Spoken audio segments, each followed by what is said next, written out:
Everyone, आज के इस सेशन में हम सॉल्व करने वाले हैं कुछ और इंटेक्स क्वेश्चंस हमारे chapter diversity in living organisms के। प्रीवियस सेशन में हमने आपकी एनसीईआरटी बुक के पेज नंबर 94 पे जो इंटेक्स क्वेश्चंस दिए गए हैं उनमें से कुछ क्वेश्चंस को हमने सॉल्व किया था। सॉल्व करने के साथ साथ हमने एनिमल किंगडम के कुछ फाइला को भी हमने डिस्कस किया था। आज के सेशन में हम क्या करेंगे, जो रिमेनिंग इंटेक्स क्वेश्चंस हैं इसी पेज नंबर पे उनको हम करेंगे सॉल्व और देखेंगे कि आज हम कौन सी नई चीज़ें, कौन से हम नए फाइला डिस्कस कर सकते हैं एनिमल किंगडम के आज के इस सेशन में।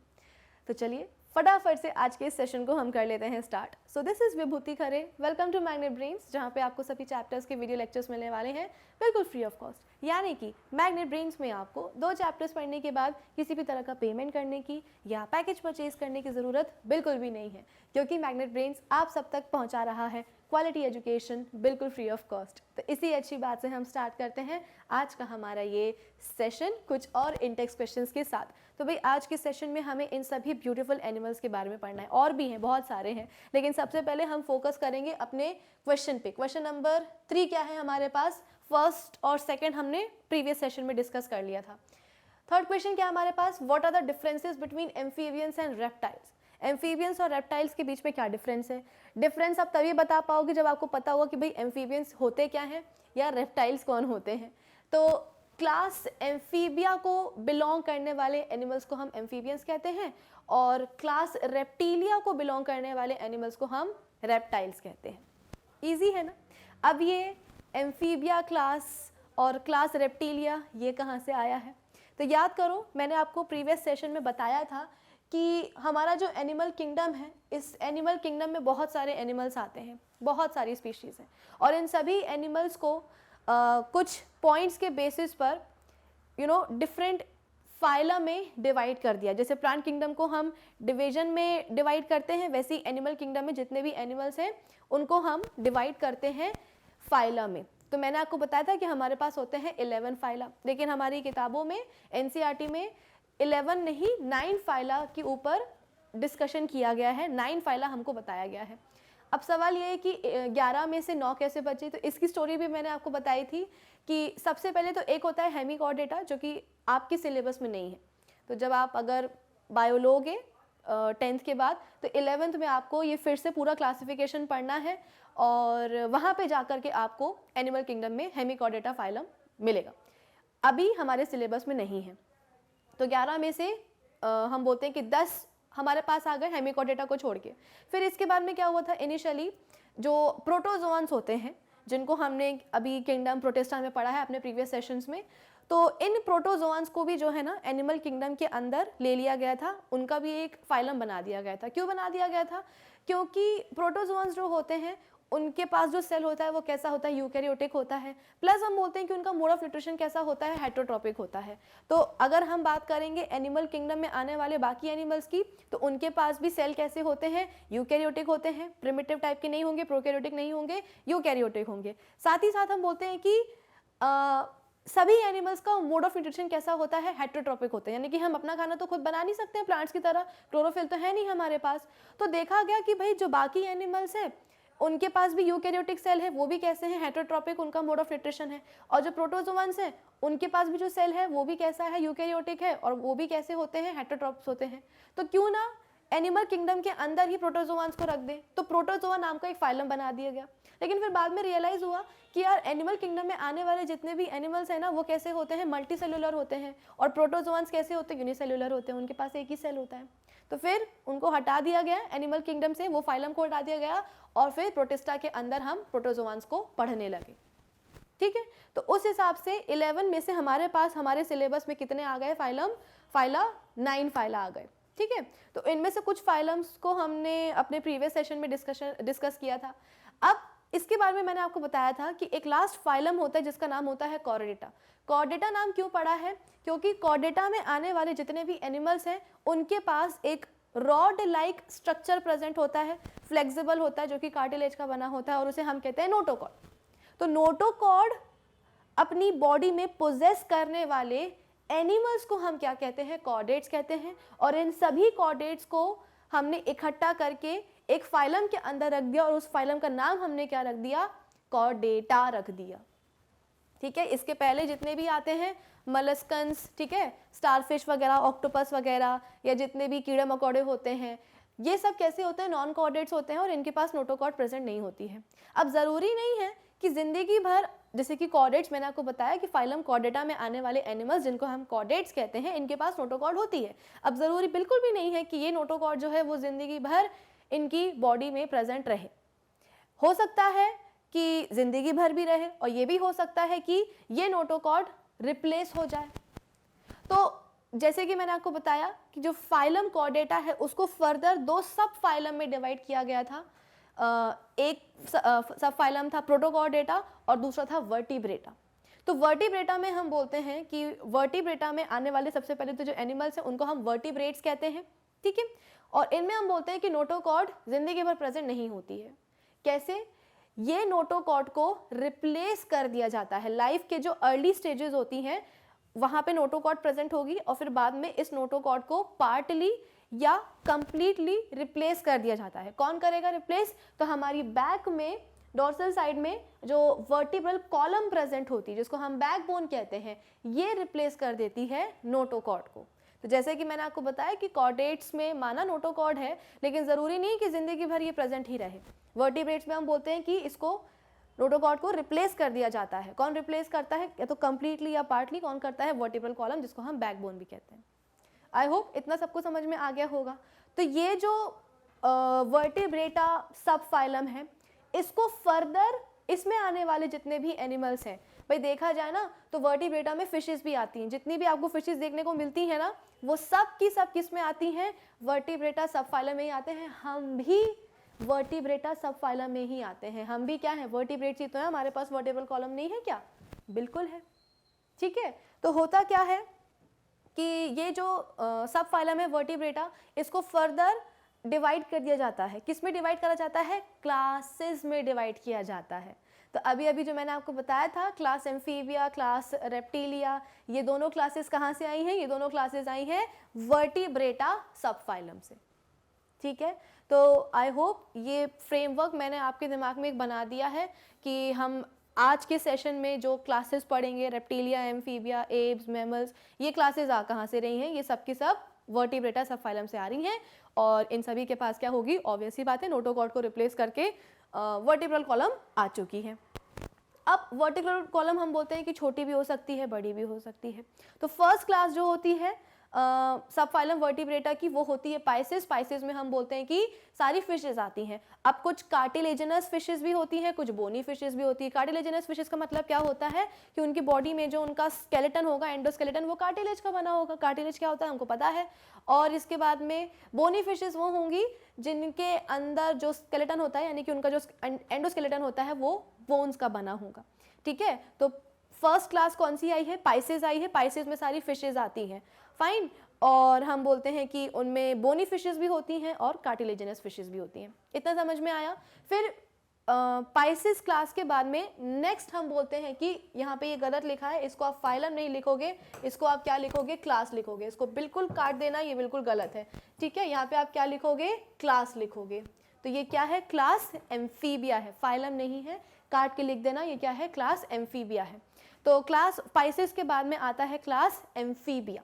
अब एम्फीबिया में कौन आते हैं? यही सारे आपको दिख रहे हैं। ये भले ही ना देखा हो आपने एक थायोफिस, लेकिन आपने ये हाइला ज़रूर देखा होगा, ये आपने कॉमन फ्रॉग ज़रूर देखा होगा, ये आपने टोड ज़रूर देखा होगा, और मेंढकों को आपने ये चीज़ भी करते हुए ज़रूर देखी होगी, ठीक है। तो ये सब कौन है? ये सब है एम्फीबियंस, क्योंकि ये सब आते हैं क्लास एम्फीबिया में। अब कुछ बेसिक कैरेक्टर्स को हम डिस्कस कर लेते हैं कि इनके एम्फीबियंस के पास में कौन से बेसिक कैरेक्टर्स होते हैं। तो सबसे पहली बात तो ये है कि इनको एक अवार्ड दिया जाता है। किस चीज़ का अवार्ड दिया जाता है? कि ये फर्स्ट वर्टिब्रेट्स हैं जो कि लैंड पर आए हैं, ठीक है। These are the first vertebrates that inhabit on land. Land पे आने वाले फर्स्ट वर्टिब्रेट्स हैं। इसके पहले मैंने आपको क्या बताया था कि क्लास एम्फीबिया के पहले कौन सी क्लास आती है? Class Pisces. पाइसेस में कौन आती है? फिशेस आती हैं। फिशेस कहाँ रहती हैं? ऐसी कौन सी फिश है जो कि लैंड पे पाई जाती है? कोई लैंड पे नहीं पाई जाती है, सब की सब कहाँ पाई जाती है? पानी में ही पाई जाती हैं, ठीक है। तो क्लास एम्फीबिया के पहले, भाई जो वर्टिब्रेट्स हैं वो शुरू कहाँ से हुए? वो शुरू हुए हैं पानी से, यानी कि फिशेस से। तो फर्स्ट क्लास क्या है? पाइसेस की है, फिशेस की है, और वो सब कहाँ पाई जाती हैं? पानी में ही पाई जाती हैं। जब हम बात करते हैं एम्फीबियंस की, तो एम्फीबियन हम बोलते हैं कि फर्स्ट वर्टिब्रेट्स होते हैं जो कि लैंड पर आए हैं। इन लोगों ने टेरेस्ट्रियल एनिमल्स होने की कोशिश करी है और ये कोशिश काफ़ी हद तक सक्सेसफुल रही है, तभी तो आज के टाइम पे हमको ये हाइला फ्रॉग और ये सब दिखाई देता है, वरना क्या ये लोग एक्सटिंक्ट नहीं हो जाते? बिल्कुल हो जाते। ठीक है, तो हम बोल सकते हैं कि बात ये होती है कि लैंड पर रहना जो है ना इतना आसान होता नहीं है, बहुत मुश्किल होता है। और मुझे याद आ रहा है कि ये बात मैंने आपको पहले भी बताई है। कहाँ बताई है? प्लांट किंगडम में बताई है ना। प्लांट किंगडम में मैंने आपको बताया है कि इनिशियली जो प्लांट्स थे वो तो एक्वेटिक थे, फिर धीरे धीरे धीरे धीरे क्या हुआ, लैंड पे आना उन्होंने सीखा, फिर ग्रेजुअली जो है ना वो टेरेस्ट्रियल प्लांट्स ही बन गए।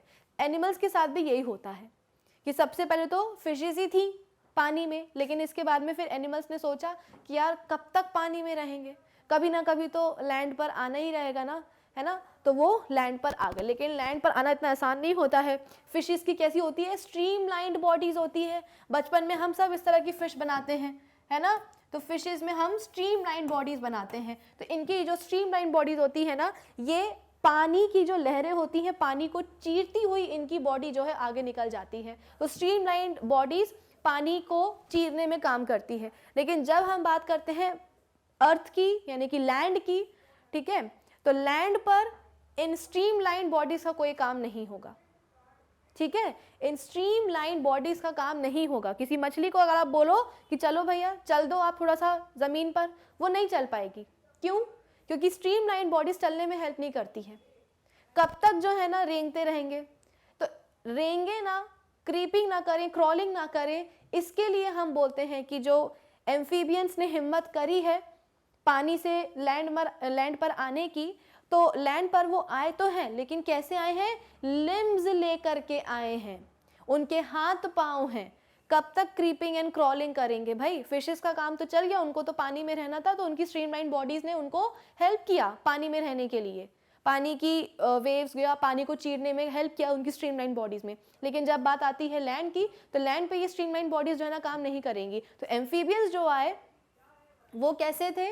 वो आप बोल सकते हो कि लिम्स बियर करते थे, ठीक है, और बेसिकली उनके पास टू पेयर्स ऑफ लिम्स होते हैं। जैसे हमारे पास भी 2 पेयर ऑफ लिम्स हैं, उनके पास भी 2 पेयर ऑफ लिम्स होते हैं, ठीक है। और हर एक लिम्ब कैसा होता है? पेंटाडेक्टाइल होता है, ठीक है।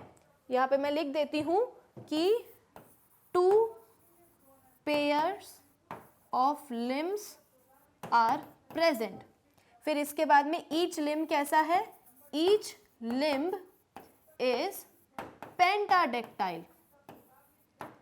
पेंटाडेक्टाइल का मतलब क्या होता है? पेंटाडेक्टाइल का मतलब होता है कि 5 डिजिट होती हैं हर एक लिम्ब में। जैसे कि एक लिम्ब है तो लिम्ब में आपको 5 डिजिट्स दिखाई देंगी। अब ज़रूरी नहीं है कि हमेशा 5 ही रहती है, कभी कभी 4 भी हो जाती है या कभी कभी उससे भी कम हो जाती हैं। लेकिन ये डिजिट्स कैसी होती हैं? ये वेब्ड डिजिट्स होती हैं। आपने देखा होगा, अगर फ्रॉग वगैरह के कभी आप नज़दीक में गए हो, उसको कभी देखने की कोशिश करी है, तो आपने देखा होगा कि उनके जो पैर होते हैं, जो उनकी डिजिट्स होती हैं, वो कैसी होती हैं? कुछ इस तरह की होती हैं, ठीक है। इसका क्या मतलब है? ये रही एक डिजिट, ये रही दूसरी, ये रही तीसरी, ये रही चौथी, लेकिन इन चारों डिजिट्स के बीच में आपको एक बहुत ही पतली सी मेम्ब्रेन दिखाई देती है, बहुत पतली सी। तो ऐसा लगता है कि जो डिजिट्स है ना, उनका एक जाल बना हुआ है, जाल बना हुआ है। इसीलिए इनको हम क्या कहते हैं? वेब्ड डिजिट्स कहते हैं। ये जो पतली सी मेम्ब्रेन है ना, ये सभी डिजिट्स को आपस में से जोड़ के रखती है, और हमको लगता है कि सभी डिजिट्स कैसी आपस में जुड़ी हुई हैं। वेब्ड डिजिट्स इनको हम कहते हैं। नहीं देखा है तो कभी किसी दिन जाकर के अगर मेंढक वगैरह निकले ना, तो उसको जाकर के थोड़ा सा क्लोजली ऑब्जर्व करके आना कि भाई ज़रा अपनी डिजिट्स बताओ, ठीक है। तो वेब्ड डिजिट्स होती हैं इनके पास में। तो हमने क्या सीखा अभी? हमने ये सीखा कि जो एम्फीबियंस हैं वो फर्स्ट वर्टिब्रेट्स हैं जो कि लैंड पर आए हैं। फिर इसके बाद में लैंड पर रहना इतना मुश्किल, इतना आसान नहीं होता है। और वेरियस एडेप्टेशंस लेके आनी पड़ती हैं एनिमल्स को अपनी बॉडी के अंदर। उनमें से एक एडेप्टेशन क्या है, लिम्स का होना। भाई फिशेस की तो स्ट्रीमलाइन बॉडीज थी तो वो पानी को चीरते हुए आगे निकल जाते थे, लेकिन जब हम बात करेंगे लैंड की तो लैंड पे ये स्ट्रीमलाइन बॉडीज काम नहीं आएंगी कि एम्फीबियन सोच रहे हैं कि चलो कोई बात नहीं, जैसे फिशेस की बॉडी थी वैसे ही बॉडी लेकर के हम आ जाते हैं, तो ऐसा नहीं होगा।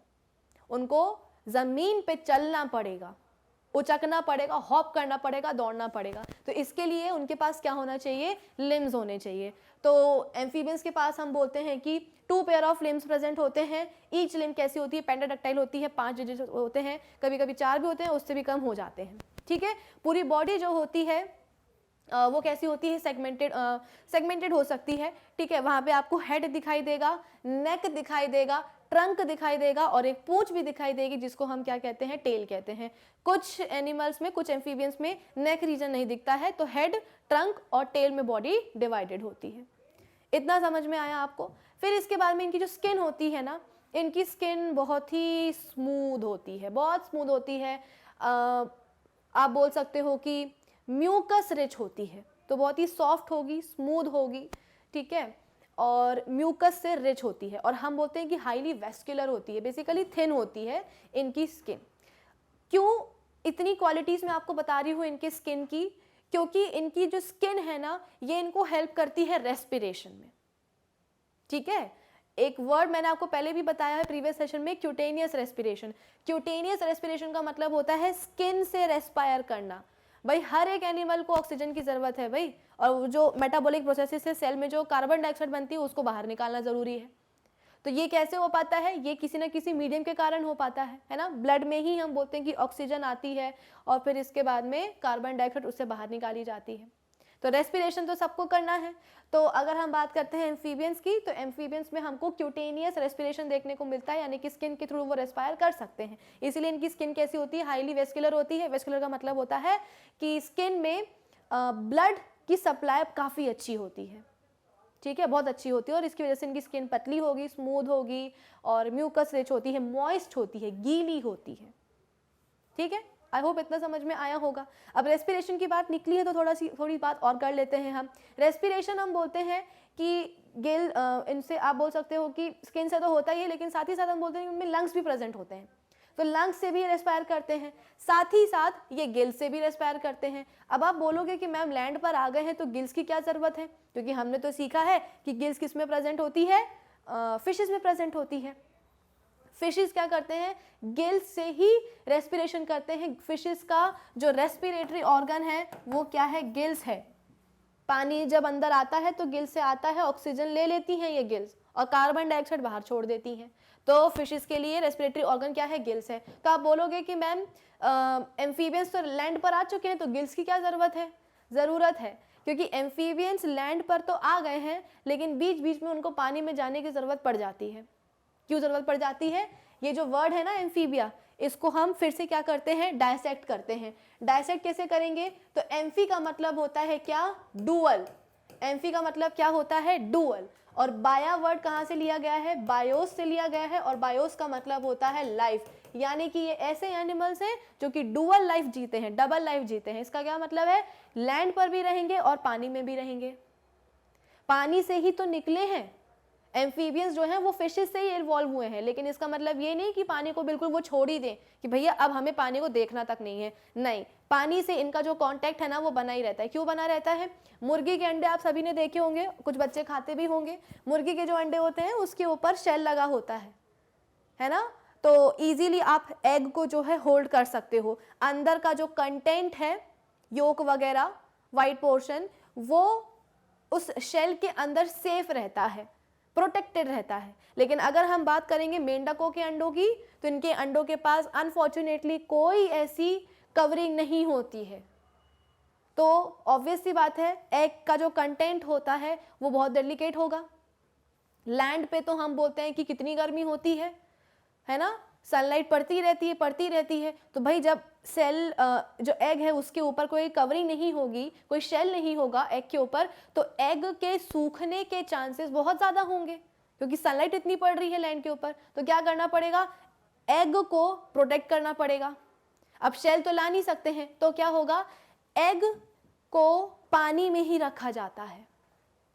समझ रहे हो आप इस बात को कि एग के ऊपर कोई शेल नहीं है जिसके कारण एग को हम लैंड पर नहीं रख सकते हैं, एम्फीबियंस लैंड पे नहीं रख सकते हैं और उनको पानी में अंडों को भेजना पड़ता है। और इसीलिए इनको पानी में जाने की ज़रूरत है, क्योंकि ये लैंड पे एंटायरली अपनी लाइफ नहीं जी सकते हैं। अगर इनको अपनी जनसंख्या बढ़ानी है, ठीक है, अपनी स्पीशीज़ को एक्सटिंक्ट होने से बचाना है, तो इनको अपने अंडों को सुरक्षित रखना पड़ेगा, जिसके लिए इनको अपने अंडों को पानी में ही डिस्चार्ज करना पड़ेगा। ऐसे काम नहीं चलेगा, लैंड पर तो काम नहीं चलने वाला है। इतनी एडेप्टेशन नहीं आई है कि चिड़ियों के अंडों की तरह ये क्या करें, अपने अंडों के ऊपर एक शेल बना सकें, कवरिंग बना सकें, वो नहीं आई है एडेप्टेशन। तो क्या करना पड़ेगा, पानी में ही जाना पड़ेगा।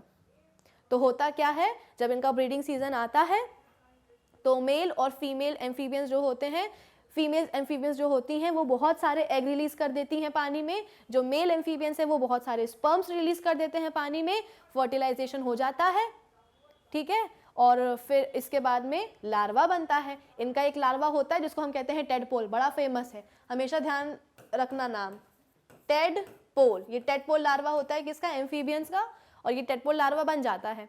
फिर ये लार्वा धीरे धीरे धीरे हम बोलते हैं कि एडल्ट में कन्वर्ट होता है और फिर ये एडल्ट क्या बन जाते हैं, एडल्ट एम्फीबियंस बन जाते हैं। फ्रॉग बन जाएगा, मेंढक बन जाएगा, टोड बन जाएगा, हाइला बन जाएगा, और फिर इसके बाद में ये लोग लैंड पर आ सकते हैं। तो for the process of fertilization they require water, उनको पानी चाहिए है। तो एंटायरली ये अपना कट ऑफ नहीं कर सकते हैं पानी के साथ। तो इसीलिए आपको जो फ्रॉग्स वगैरह जो होते हैं, मेंढक वगैरह जो होते हैं ना, वो हमेशा मॉइस्ट जगह पे आपको दिखाई देंगे, ऐसी जगह पे जहाँ पे थोड़ा सा पानी हो। और हमेशा याद रखना कि ये जो एम्फीबियंस होते हैं ये सिर्फ और सिर्फ फ्रेश वाटर में ही देखने को मिलेंगे। इनके पास इतनी शक्ति नहीं होती है कि ये फिशेस की तरह जो मरीन वाटर होता है, जो सी वाटर होता है, जो कि बहुत ज़्यादा उसमें नमक होता है, उसको बर्दाश्त कर सकें। तो एम्फीबियंस जो होते हैं हमेशा कैसे होंगे, फ्रेश वाटर में ही पाए जाएंगे। तो जो पानी के अराउंड जो जगह होती है ना, फ्रेश वाटर के अराउंड जो जगह होती है, गीली मिट्टी वगैरह में, वहाँ ये पाए जाते हैं, ठीक है। तो ये गीली मिट्टी में वगैरह, ये डैम्प प्लेसेस में रहेंगे, पानी के पास ही रहेंगे, ताकि जब ज़रूरत पड़े, ब्रीडिंग सीजन आए तो पानी में कूद करके चले जाएं, अंडे वगैरह दे दे, फर्टिलाइजेशन हो जाए, लार्वा वगैरह बन जाए। दूसरी चीज़ ये है कि ये अपने प्रेडेटर से भी अपने आप को बचाने की कोशिश में पानी में कूद जाते हैं। अब कोई आ गया, सांप वगैरह आ गया, तो क्या करेंगे, फट से कूद के पानी में चले जाएंगे, हॉप हॉप हॉप हॉप करके पानी में चले जाएंगे, तो स्नेक नहीं आ पाएगा, ठीक है। आई होप इतना सबको समझ में आ रहा होगा कि पानी के ऊपर इनकी अभी तक डिपेंडेंसी खत्म हुई नहीं है। क्यों नहीं हुई है, फर्टिलाइजेशन के लिए और अपने आप को दुश्मनों से बचाने के लिए। बेचारे चीता तो है नहीं ना ये कि तेज़ रफ्तार से भाग जाए, नहीं भाग सकते हैं इतना, तो इसीलिए पानी में कूद जाते हैं, ठीक है। फिर इसके बाद में अगर इनके डाइजेस्टिव सिस्टम की बात करें तो वेल डेवलप्ड होता है भाई। माउथ होगा, माउथ में हम बोलते हैं कि टंग भी होती है। कभी आपने मेंढकों को कीड़ा पकड़ते हुए देखा होगा तो बहुत अच्छी बात है, इनके पास माउथ है, उसके पास, उसमें हम बोलते हैं कि मूवेबल टंग होती है। इसके बाद में एलिमेंट्री कैनाल बढ़िया होती है। एलिमेंट्री कैनाल जाकर के खुलती है एक कॉमन ओपनिंग में, और उस ओपनिंग को हम क्या कहते हैं, क्लोएका कहते हैं, ठीक है। क्या कहते हैं, क्लोएका कहते हैं। ये क्लोएका हम बोलते हैं कि एक्सक्रीशन में काम आता है। एक्सक्रीटरी प्रोडक्ट्स जो होते हैं, यूरिया हो सकता है, अमोनिया हो सकता है। बताया था मैंने आपको, अमोनिया बहुत टॉक्सिक होता है और उसको एक्सक्रीट करने के लिए ज़्यादा पानी चाहिए है। तो जिनके लार्वल फॉर्म होते हैं जो कि पानी में ही रहते हैं, टेडपोल वगैरह, वो अमोनिया से एक्सक्रीट कर सकते हैं, जब क्योंकि उनको तो पानी में ही रहना है, तो पानी में है तो अमोनिया एक्सक्रीट कर सकते हैं। लेकिन अगर जब वो लैंड पे आ जाते हैं तो फिर वो क्या एक्सक्रीट करेंगे, यूरिया एक्सक्रीट करेंगे, ठीक है। तो अमोनोटेलिक भी हो सकते हैं और यूरियोटेलिक भी हो सकते हैं। अमोनिया एक्सक्रीट करने वाले अमोनोटेलिक कहलाते हैं, यूरिया एक्सक्रीट करने वाले यूरियोटेलिक कहलाते हैं, ठीक है। तो ये क्लोएका क्या करेगा, इनका जो वेस्ट होता है वो बाहर निकालेगा। साथ ही साथ हम बोलते हैं कि यहीं से क्लोएका, इसी ओपनिंग से हम बोलते हैं कि इनके गैमेट्स भी रिलीज होते हैं। क्यों, एक वर्ड होता है जूलॉजी में जिसको हम कहते हैं गोनाड्स। गोनाड्स क्या होते हैं, बेसिकली वो ऑर्गन्स होते हैं, रिप्रोडक्टिव ऑर्गन्स होते हैं जो कि मेल और फीमेल गैमेट्स बनाते हैं। मेल जो रिप्रोडक्टिव ऑर्गन है जो कि गैमेट्स बनाता है उसको हम टेस्टिस कहते हैं, और फीमेल रिप्रोडक्टिव ऑर्गन जो कि एग बनाता है उसे हम क्या कहते हैं, ओवरी कहते हैं। तो हमारे अंदर भी फीमेल्स में होती है ओवरीज, ठीक है, पेयर ऑफ ओवरीज प्रेजेंट है, और मेल्स में होती हैं टेस्टिस, ठीक है। तो ओवरीज और टेस्टिस को हम क्या कहते हैं, गोनाड्स कहते हैं। और ये जो गोनाड्स हैं इनकी कुछ डक्ट्स भी होती हैं, यानी कि इनसे कुछ ट्यूब भी निकलती है। जैसे कि अगर मैंने आपको पहले भी बताया है, जब हम अपना टिश्यू चैप्टर पढ़ रहे थे, मैंने आपको बताया था कि किस तरीके से ओवरी में एग बनता है और ये एग जो है यूट्रस में जाता है फेलोपियन ट्यूब के थ्रू। तो जो फेलोपियन ट्यूब मैंने आपको बताई थी जिसमें सीलिया प्रेजेंट होते हैं, सीलिया जो है ना एग को पुश करते हैं एक डायरेक्शन में ताकि वो आगे की तरफ मूव करे। तो फेलोपियन ट्यूब क्या है, एक गोनोडक्ट है। क्यों? क्योंकि वो ओवरी की एक डक्ट है। ठीक है, तो गोनाड्स आपको समझ में आया। फिर इसके बाद में उनके पास क्या होती है, गोनोडक्ट्स होती हैं, यानी कि कुछ ट्यूब्स होती हैं। और ये ट्यूब्स अगर हम बात करें एम्फीबिया की तो कहाँ आके खुलती हैं, इस क्लोएका में आके खुलती है। तो गोनाड्स की डक्ट आकर के कहाँ खोलेंगी, क्लोएका में खोलेंगी। और ये क्लोएका क्या करेगा, एक्सक्रीशन तो करवाएगा ही, वेस्ट मटेरियल तो निकालेगा ही, साथ ही साथ गैमेट्स भी निकाल देता है, रिलीज कर देता है इसी ओपनिंग से। ठीक है, आई होप ये सब बातें समझ में आ रही होंगी। तो हम कहाँ थे, हमने ये पढ़ लिया एक्सक्रीशन कैसे होता है। हाँ, इनके पास पेयर ऑफ किडनीज प्रेजेंट होती हैं। अब भाई ये तो वेल डेवलप्ड एनिमल्स है ना, तो धीरे धीरे धीरे क्या होगा, सारे सिस्टम इनमें डेवलप होते जाएंगे। तो इनके पास भी पेयर ऑफ किडनीज हैं। और एक्सक्रीशन कैसे होता है वो मैंने आपको बता दिया। ठीक है, डाइजेस्टिव सिस्टम कैसे होता है वो मैंने आपको बता दिया। फिर इसके बाद में रेस्पिरेशन की जो हम बात कर रहे थे, तो रेस्पिरेशन मैंने आपको बताया था कि इनमें कैसा होता है, क्यूटेनियस होता है, यानी कि स्किन से ये रेस्पायर कर सकते हैं, पहला पॉइंट। इसके बाद में दूसरा पॉइंट ये होगा कि इनके पास गिल्स भी होती हैं, लंग्स भी होगी, लेकिन लंग्स इतनी अच्छी तरीके से भी डेवलप्ड नहीं होती हैं।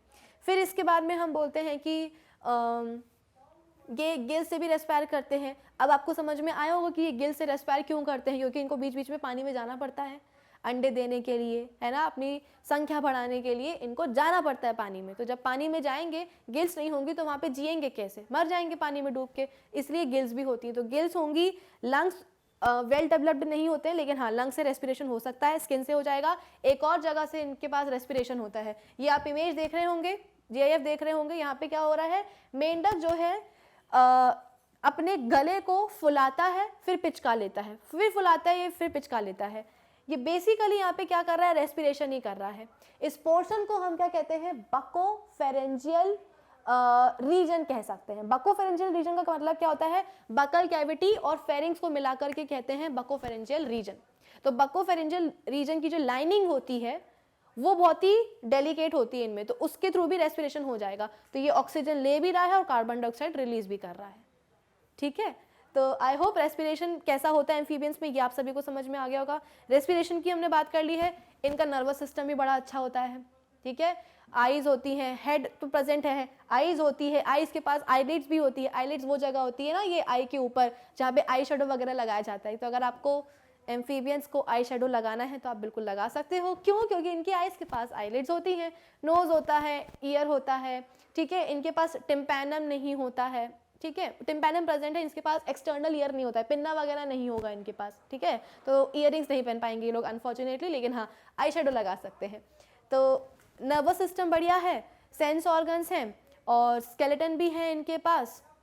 स्किन के बारे में भी मैंने बता दिया, रेस्पिरेटरी सिस्टम के बारे में बता दिया। Circulatory system, yes circulatory system हम बोलते हैं कि इनके पास 3 चैम्बर हार्ट होता है, 3 चैम्बर होंगे हार्ट में और उससे जो है ना पूरी बॉडी में ब्लड जो है वो सर्कुलेट करेगा। तो रेस्पिरेटरी सिस्टम हो गया, सर्कुलेटरी हो गया, डाइजेस्टिव सिस्टम हो गया, एक्सक्रीटरी सिस्टम हो गया, नर्वस सिस्टम हो गया। ठीक है, और रिप्रोडक्टिव सिस्टम की अगर हम बात करें तो सेक्सेस हम बोलते हैं कि इनमें सेपरेट होते हैं और अंडे देते हैं ये, तो इनको हम ओवीपेरस कहते हैं। और इनमें फर्टिलाइजेशन एक्सटर्नल होती है। एक्सटर्नल मतलब क्या, बॉडी के बाहर हो रही है। अभी बताया था ना कि जब इनका ब्रीडिंग सीजन होता है उस टाइम पे जो है मेल और फीमेल फ्रॉग जो होते हैं वो चले जाते हैं कहाँ, पानी में। फीमेल रिलीज कर देगी एग्स और मेल रिलीज कर देगा स्पर्म्स, और ये एग और स्पर्म पानी में ही रहते हैं और पानी में ही क्या होता है, इनका फ्यूजन होता है। तो फर्टिलाइजेशन कैसा हो गया, बॉडी के बाहर हुआ है, यानी कि एक्सटर्नल हुआ है। फिर लार्वा वगैरह बन जाएगा जाइगोट एम्ब्रियो से। इतना आपको क्लियर है? तो ये पूरा हमने बेसिक कैरेक्टरिस्टिक्स पढ़े हैं किसके बारे में, एम्फीबियंस के बारे में। अब मुझे लगता है कि आप एम्फीबियंस को भूलोगे नहीं। एम्फीबियंस हमने डिस्कस किया था कहाँ, प्लांट किंगडम में। ब्रायोफाइट्स को भी हम एम्फीबियंस बोल रहे थे। क्यों? क्योंकि वो भी डुअल लाइफ जीते हैं, उनको भी पानी चाहिए होता है फर्टिलाइजेशन के लिए। उनके भी क्या होते हैं, मेल गैमेट्स स्विम करते हैं और तब जाकर के फीमेल गैमेट्स तक पहुंच पाते हैं। ठीक है, तो प्लांट किंगडम में भी एम्फीबियंस हैं और एनिमल किंगडम्स में भी एनिमल किंगडम में भी क्या है, एम्फीबियंस है। आई होप अब आप कंफ्यूज नहीं होंगे। देखो ये होता है इक्थायोफिस, वैसे तो हम बोलते हैं कि इनके पास लिम्स हैं, लेकिन जो ये इक्थायोफिस है ना, इसके पास लिम्स नहीं है, तो ये लिम्ब लेस एम्फीबियन। अब इसके बाद में इक्थायोफिस के बाद आपको दिखाई दे रहा होगा हाइला। हाइला हम बोलते हैं कि ट्री फ्रॉग होता है, पेड़ों पे पाया जाता है, ग्रीन कलर का होता है, ठीक है, पत्तियों के बीच में जाके छुप जाएगा, दिखाई नहीं देगा पत्ती है या फ्रॉग है। फिर इसके बाद में यानी कि हाइला है। फिर इसके बाद में एक आता है कॉमन फ्रॉग और टोड। तो दिखने में तो लगता है कि भाई टोड भी एक जैसा है, फ्रॉग भी एक जैसा है, लेकिन दोनों अलग अलग होते हैं। अगर हम बात करेंगे कॉमन फ्रॉग की, तो ये थोड़े से लीन बॉडी होती है इनकी, थोड़े से लंबे होते हैं। टोड की बात करेंगे तो थोड़े से गोल मटोल होते हैं, और ये लेंथ में भी कॉमन फ्रॉग से थोड़े से छोटे होते हैं। और इनकी जो स्किन होती है वो मॉइस्ट होती है। इनकी स्किन, टोड की स्किन कंपैरेटिवली थोड़ी सी ड्राई होती है, प्लस हम बोलते हैं कि बम्पी होती है। बम्पी मतलब क्या, कि इनके स्किन पे आपको ना कुछ इस तरीके के बम्प्स दिखाई देंगे, ठीक है, बम्प्स दिखाई देंगे, पिंपल्स भी बोल सकते हो अगर आपको ऐसे याद रह सकता है, तो बम्प्स दिखाई देते हैं आपको टोड के स्किन पे। और ये क्रॉल कम करते हैं, जो कॉमन फ्रॉग है ना, ये क्रॉल कम करता है, हॉप ज़्यादा करता है, यानी कि उचकना ये ज़्यादा करता है। लेकिन अगर हम बात करेंगे टोड की, तो ऐसे आप याद रख सकते हो कि ये थोड़े से गोल मटोल होते हैं, और जिसके कारण ये ज़्यादा हॉप नहीं कर पाते, ज़्यादा कूद नहीं पाते हैं, ये रेंगते ज़्यादा हैं, ठीक है। तो कॉमन फ्रॉग को आप रेंगते हुए ज़्यादा नहीं देखोगे, ये हॉप ही ज़्यादा करते हैं, और ये हॉपिंग ज़्यादा करते हैं, और सॉरी हॉपिंग हम बोलते हैं कि ये कम करते हैं, रेंगते ज़्यादा हैं, ठीक है। तो कॉमन फ्रॉग और ये रहा टोड। और फिर इसके बाद में बाकी हाइला, और एक सेलेमेंडर भी होती है, ठीक है, सेलेमेंडर भी एक एम्फीबियन है, और ये है इक्थायोफिस, ठीक है।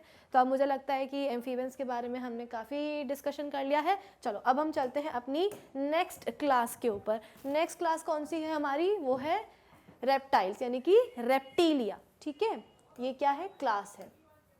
तो क्लास रेप्टीलिया में आने वाले जो एनिमल्स होते हैं उनको हम क्या कहते हैं, रेप्टाइल्स कहते हैं। अब सबसे पहले तो इनको भी एक अवार्ड दे दो। एक अवार्ड दिया था हमने एम्फीबियंस को कि ये पहले ऐसे वर्टिब्रेट्स हैं जिन्होंने लैंड पर आने की कोशिश करी है, ठीक है, जो कि लैंड पर रहते हैं। तो रेप्टाइल्स को भी एक क्रेडिट मिलना चाहिए, एक अवार्ड मिलना चाहिए। किस चीज़ का अवार्ड मिलना चाहिए, कि भाई ये ऐसे एनिमल्स हैं जो कि वेल एडाप्टेड होते हैं टेरेस्ट्रियल लाइफ के लिए, यानी कि ये अच्छी तरीके से लैंड पर रह सकते हैं बिना पानी में जाए। एम्फीबियंस के लिए तो हम बोल रहे थे कि ब्रीडिंग वगैरह के लिए इनको पानी में जाना पड़ता है, क्योंकि अंडे इनके कच्चे रहते हैं ना, तो शेल नहीं होता है उनके ऊपर, तो पानी में जाना पड़ता है। लेकिन अगर हम बात करेंगे रेप्टाइल्स की, तो रेप्टाइल्स कैसे होते हैं, ये वेल एडाप्टेड होते हैं टेरेस्ट्रियल लाइफ के लिए, पूरी ज़िंदगी अपनी लैंड पे जी सकते हैं बिना पानी में जाए। इसमें कौन कौन आ सकता है, इसमें आएंगे वो बड़े बड़े क्रोकोडाइल्स, एलिगेटर्स, ठीक है, इसके बाद में स्नेक्स वगैरह आ जाते हैं। इसके बाद में हमारे घरों की एक अनवांटेड पेट होती है जिसको हम कहते हैं छिपकली, ठीक है, तो इसमें सारी लिजर्ड्स वगैरह भी आती हैं।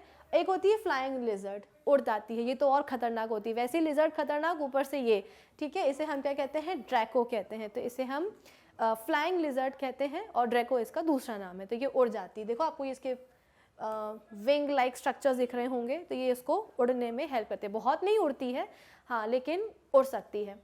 तो ये है हमारी हाउस वॉल लिजर्ड, ये है हमारा ड्रैको। इसमें टर्टल और टॉर्टिस भी आते हैं, तो क्रोकोडाइल्स हो गए, एलिगेटर्स हो गए, ठीक है, टर्टल्स, टॉर्टिस, इसके अलावा लिजर्ड्स, ड्रैको, स्नेक्स, ये सब किस में आते हैं, रेप्टाइल्स के अंदर आते हैं। रेप्टाइल वर्ड का अगर मैं, रेप्टीलिया वर्ड का अगर मैं डायसेक्शन करना चाहूँ, तो ये वर्ड कहाँ से लिया गया है, एक वर्ड होता है रेपर, जिसका मतलब होता है टू क्रॉल, रेंगना। तो यहाँ पे जो एनिमल्स आते हैं रेप्टीलिया क्लास के अंदर, ये सब कैसे होते हैं, क्रीपिंग और क्रॉलिंग टाइप के होते हैं, रेंगते हैं ज़मीन पे। स्नेक्स को तो आपने रेंगते हुए ज़रूर ही देखा होगा, ठीक है। और ये कैसे होते हैं, वेल अडाप्टेड होते हैं टेरेस्ट्रियल लाइफ के लिए, आराम से जी सकते हैं लैंड पर बिना पानी में जाए। अब आप बोलोगे कि मैम हमने तो पानी वाले स्नेक्स के बारे में भी सुना है, तो फिर आप तो बोल रहे हो लैंड पे ही रहते हैं। नहीं, लैंड पे रहना चाहेंगे तो बिल्कुल रह सकते हैं बिना पानी में जाए, और ऐसा नहीं है उनको पानी में रहना है तो वो पानी में भी रह सकते हैं। भाई देखा जाए तो ये वर्टिब्रेट्स की शुरुआत हुई कहाँ से है, फिशेज से हुई है। फिशेज ही मॉडिफाई होती गई, इवॉल्व हो गई, तो बन गए एम्फीबियंस। एम्फीबियंस ही थोड़े से इवॉल्व हो गए तो क्या बन गए, रेप्टाइल्स बन गए, ठीक है। लेकिन ऐसा नहीं है कि एक एक फिक्स बाउंड्री आ जाएगी, एक सेपरेशन बाउंड्री आ जाएगी एम्फीबियंस और रेप्टाइल्स के बीच में, ऐसा कुछ ज़रूरी नहीं होता, क्योंकि इवोल्यूशन तो वहीं से हुआ है ना। तो थोड़े बहुत कैरेक्टर्स तो अभी पीछे वाली क्लासेस के भी देखने को मिलेंगे ना। तो पानी वाले सांप होते हैं, कंप्लीटली अग्री करती हूँ मैं आपकी बात से, तो पानी में भी देखने को मिलेंगे। लेकिन पानी वाले जो रेप्टाइल्स होते हैं ना, उनको भी ब्रीडिंग करने के लिए लैंड पर आना पड़ता है। तो वेल अडाप्टेड होते हैं रेप्टाइल्स टेरेस्ट्रियल लैंड के लिए, पानी में भी देखने को मिलेंगे, लेकिन पानी वालों को भी लैंड पर आना पड़ेगा ब्रीडिंग के लिए, फर्टिलाइजेशन के लिए। फाइन। फिर इसके बाद में इनको ना गर्म जगह पसंद होती है, वार्म कंडीशंस इनको पसंद होती है। क्यों? क्योंकि ये अपना जो बॉडी टेम्परेचर है ना, ये इसे कांस्टेंट नहीं रख पाते हैं। जैसे कि हम ह्यूमन बींग्स, हमारे पास तो एक कांस्टेंट बॉडी टेम्परेचर होता है 37 डिग्री सेल्सियस, है ना। 37 से 38 भी पहुंच जाएगा तो लगेगा अरे बहुत बुखार है कि नहीं। तो लेकिन अगर हम बात करेंगे इन लोगों की, रेप्टाइल्स की, तो इनके पास ऐसा कोई कांस्टेंट बॉडी टेम्परेचर नहीं होता है। जो एनवायरनमेंट का टेम्परेचर रहेगा ना, उस हिसाब से इनकी बॉडी का टेम्परेचर भी चेंज हो जाएगा। ये इनके साथ एक बड़ी आप बोल सकते हो कि ट्रेजेडी हो जाती है कि जो एनवायरनमेंट का टेम्परेचर होगा वही इनका हो जाएगा। तो लेकिन पर्सनली अगर इनसे पूछा जाए कि आपको कैसी कंडीशन प्रेजेंट है, तो पसंद है, तो ये बोलेंगे हमको वार्म कंडीशंस प्रेजेंट हैं, कंडीशंस अच्छी लगती है। कई बार आपने देखा होगा, या अगर डिस्कवरी चैनल्स वगैरह अगर आप देखते होंगे, तो ये जितने भी रेप्टाइल्स होते हैं ना, ये सुबह सुबह जो है ना धूप में जाके थोड़ी देर बैठ जाते हैं। धूप से क्या करते हैं, ये सनलाइट लेते हैं और थोड़ी सा अपनी बॉडी को वार्म करते हैं। वार्म करेंगे तभी ये अपने जो भी इनकी काम होंगे, इनके दिन भर के काम होंगे, वो ये परफॉर्म कर पाते हैं। छिपकलियों के बारे में अगर आपने देखा होगा, अभी तो ठंडी का मौसम चल रहा है, कहीं भी दिखाई नहीं देगी। एक घर में अगर 10 छिपकली भी होंगी तो वो 10 छिपकलियाँ छुप जाती हैं ठंडी के मौसम में। इनको अच्छा लगता ही नहीं है ठंडी का मौसम, इनको गर्मियाँ अच्छी लगती हैं। और गर्मियों के टाइम पे देखो, इनको बच्चे भी तभी देने होते हैं और हमको डिस्टर्ब भी तभी करना होता है, हमको डराना भी तभी होता है। ठीक है, तो इस चीज़ से आप हमेशा ध्यान रखना कि ये कैसे होते हैं। ये होते हैं कोल्ड ब्लडेड एनिमल्स, ठीक है, कोल्ड ब्लडेड एनिमल्स। और इनका जो बॉडी टेम्परेचर है, इनका जो बॉडी टेम्परेचर है वो कैसा होता है, वेरिएबल होता है, कांस्टेंट नहीं होता है। एनवायरनमेंट के टेम्परेचर के हिसाब से ये चेंज होता जाता है, इसीलिए छिपकलियाँ हमें ठंड में दिखाई नहीं देती हैं। इनको वार्म कंडीशंस अच्छी लगती हैं, ठीक है, वार्म कंडीशंस। आई होप इससे आपको ये चीज़ ध्यान में रहेगी। अगर हम बात करें सर्कुलेटरी सिस्टम की, तो बहुत अच्छा होता है, 3 चैम्बर्ड हार्ट होता है इसके पास। लेकिन अगर हम बात करेंगे इनकी क्रोकोडाइल्स वगैरह की, अगर हम बात करेंगे, ये तो टर्टल है, क्रोकोडाइल की अगर हम बात करेंगे तो उसके पास 4 चैम्बर्ड हार्ट होता है, ठीक है। और बाकी जो रेप्टाइल्स होते हैं उनके पास 3 चैम्बर्ड हार्ट होता है। फिशेस के पास 2 चैम्बर्ड हार्ट होता है, और एम्फीबियंस के पास होता है 3 चैम्बर्ड हार्ट, और इनके पास भी 3 चैम्बर्ड हार्ट। क्रोकोडाइल्स के पास हम बोलते हैं कि 4 चैम्बर्ड हार्ट होता है। फिर इसके बाद में हम बोलते हैं कि अगर इनके बॉडी की बात करें तो बॉडी जो है डिविजिबल होती है हेड में, ट्रंक में और टेल में। नेक नहीं होता है, बिना गर्दन वाले होते हैं। तो हेड होगा, ट्रंक होगी और टेल होगी, ठीक है। फिर इसके बाद में बॉडी की बात कर ही रहे हैं तो चलो इनके लिम्स की भी बात कर लेते हैं। तो ये कैसे होते हैं, टेट्रापोड्स होते हैं। कैसे होते हैं, टेट्रापोड्स होते हैं, यानी कि इनके पास 2 पेयर ऑफ लिम्स प्रेजेंट होते हैं। लिम्स भी कैसे होते हैं, पेंटाडेक्टाइल लिम्स होते हैं, यानी कि 5 डिजिट प्रेजेंट होती है। और ख़ास बात ये है, मैं लिख भी देती हूँ, पेंटाडक्टाइल लिम्स, ठीक है। और हम बोलते हैं कि 2 पेयर ऑफ लिम्स प्रेजेंट होते हैं, और साथ ही साथ हम बोलते हैं कि इनमें क्लॉज भी प्रेजेंट होते हैं। क्लॉज मतलब क्या होता है, पंजे। तो टेट्रापोड्स हैं, 2 पेयर ऑफ लिम्स प्रेजेंट होते हैं, पेंटाडेक्टाइल लिम्स हैं, यानी कि 5 डिजिट होंगी, और इन डिजिट के पास हम बोलते हैं कि क्लॉज भी होते हैं, ठीक है। तो ये इनकी खास बात है। तो लिम्स के बारे में हमने बता दिया, बॉडी के सेगमेंटेशन कैसे होते हैं उसके बारे में भी बता दिया। नेक्स्ट पॉइंट आता है इनकी स्किन का। तो इनकी जो स्किन होती है ना, वो बहुत ड्राई होती है। एक आपने शैम्पू के ऐड में सुना होगा, कैरेटिन प्रोटीन, जिससे कि हमारे बाल बनते हैं, है ना। ये वाला शैम्पू लगाओ, ये वाला शैम्पू लगाओ, तो आपके बालों को प्रोटीन मिलेगा, कैरेटिन प्रोटीन मिलेगा, बाल और स्ट्रॉन्ग हो जाएंगे।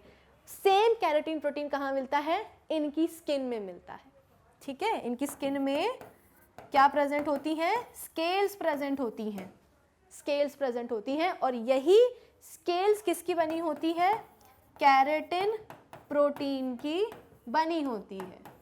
और इसके कारण इनकी स्किन कैसी हो जाती है, काफ़ी ड्राई हो जाती है, और यही ड्राई और स्केली स्किन जो है वो इनको लैंड पे रहने का लैंड पे रहने के लिए क्या बोल सकते हो आप उसको हेल्प करती है। ठीक है, तो जैसे कि मैंने आपको पहले बताया था कि वेल अडेप्टेड होते हैं टेरेस्ट्रियल लाइफ के लिए। तो टेरेस्ट्रियल लाइफ में हम बोलते हैं कि सनलाइट पूरा टाइम पड़ती रहती है, और इनको तो खुद ही वार्म कंडीशंस प्रेजेंट है, तो इनको सनलाइट लेनी तो बहुत ही ज़रूरी होती है। तो कहीं इनकी अंदर के बॉडी के अंदर की चीज़ें सूख ना जाए, इसीलिए इनकी स्किन कैसी हो जाती है कि ड्राई हो जाती है, टफ हो जाती है। ड्राई होगी, टफ होगी, स्केली होगी। स्केल्स किसकी बनी होगी? केराटिन प्रोटीन की बनी होगी, ये कभी मत भूलना। ठीक है, तो सेगमेंटेशन की बात कर ली, लिम्स की बात कर ली, स्किन की बात कर ली। अब थोड़े अंदर जाते हैं। अंदर कहाँ जाएंगे? सर्कुलेटरी सिस्टम भी हमने पढ़ लिया कि कैसा होता है। 3 चैम्बर हार्ट होता है, और क्रोकोडाइल वगैरह में 4 चैम्बर हार्ट मिलेगा आपको। रेस्पिरेशन की अगर हम बात करें तो लैंड पर आ चुके हैं ना, तो लंग्स इनके पास प्रॉपर होंगे, तो प्रॉपरली डेवलप्ड इनके पास क्या होते हैं? लंग्स होते हैं, और उसी से ये रेस्पिरेशन करते हैं।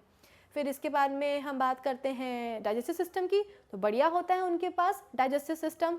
ठीक है, उसमें हम बोलेंगे माउथ होगा, एलिमेंट्री कैनाल होगी, क्लोएका होगा। क्लोएका इनमें भी प्रेजेंट होता है। ठीक है, क्लोएका इनमें भी प्रेजेंट होता है, और क्लोएका हम बोलते हैं कि क्या करेगा? एक्सक्रीटरी प्रोडक्ट्स को बाहर निकालेगा। कौन कौन से हो सकते हैं? यूरिया हो सकता है, और हम बोलते हैं कि इनमें क्या हो सकता है? यूरिक एसिड भी निकल सकता है। अभी तक हमने यूरिक एसिड नहीं पढ़ा था ना, अभी तक हम अमोनिया और यूरिया की ही बात कर रहे थे। लेकिन अगर हम बात, हमने प्रीवियस सेशन में हमने आर्थ्रोपोड्स में पढ़ा था, जो इंसेक्ट्स होते हैं ना, जो उड़ते हैं, तो वो अपने अंदर यूरिनरी ब्लैडर में यूरिन तो स्टोर करके रख नहीं सकते हैं। क्या होगा? यूरिन भरी रहेगी तो उड़ नहीं पाएंगे, वजन उनका बढ़ जाएगा, तो उड़ेंगे कैसे? तो इसलिए वो क्या करते हैं? यूरिक एसिड निकालते हैं। यहाँ पे भी हमको वर्टिब्रेट्स में भी जो हमारे रेप्टाइल्स हैं उनमें हमको यूरिक एसिड निकलता हुआ दिखाई देगा। तो एक्सक्रीटरी प्रोडक्ट्स कौन कौन से हो सकते हैं? Substances urea and uric acid. और यूरिक एसिड जो होता है वो लीस्ट आप बोल सकते हो कि टॉक्सिक होता है, और कम से कम बिल्कुल मिनिमम वाटर में ये निकल सकता है। तो यूरिया एंड यूरिक एसिड, तो यूरियोटैलिक एंड यूरिकोटैलिक एनिमल्स होते हैं ये। ठीक है, फिर इसके बाद में पेयर ऑफ किडनीज तो होंगी ही, पेयर ऑफ किडनीज भी प्रेजेंट है एक्सक्रीशन के लिए। तो डाइजेस्टिव सिस्टम बढ़िया है, माउथ है, एलिमेंट्री कैनाल है, और क्लोएका है। क्लोएका हम बोलते हैं कि क्या निकालता है? यूरिक एसिड, यूरिया निकालेगा। पेयर ऑफ किडनीज प्रेजेंट है एक्सक्रीशन के लिए। ठीक है, और इसके बाद में एक चीज़ और है, माउथ तो है इनके पास, साथ ही साथ हम बोलते हैं कि इनके पास बहुत बढ़िया सी क्या होती है? टंग भी होती है, जिसको हम क्या कहते हैं? प्रोट्रूसिबल टंग कहते हैं। कभी अगर आपने गिरगिट को, ठीक है, कभी अगर आपने गिरगिट को, ये देखो इस तरीके से, ये जितने भी कैमिलियन, गिरगिट वगैरह है ना, ये सब किसमें आते हैं? रेप्टाइल्स में ही आते हैं। तो ये देखो कितने बेहतरीन तरीके से गिरगिट के सामने एक कीड़ा पड़ा हुआ था, और इस कीड़े को इसने क्या किया? अपनी टंग को इस तरह से फेंका, और इसके बाद में बाहर ले लिया।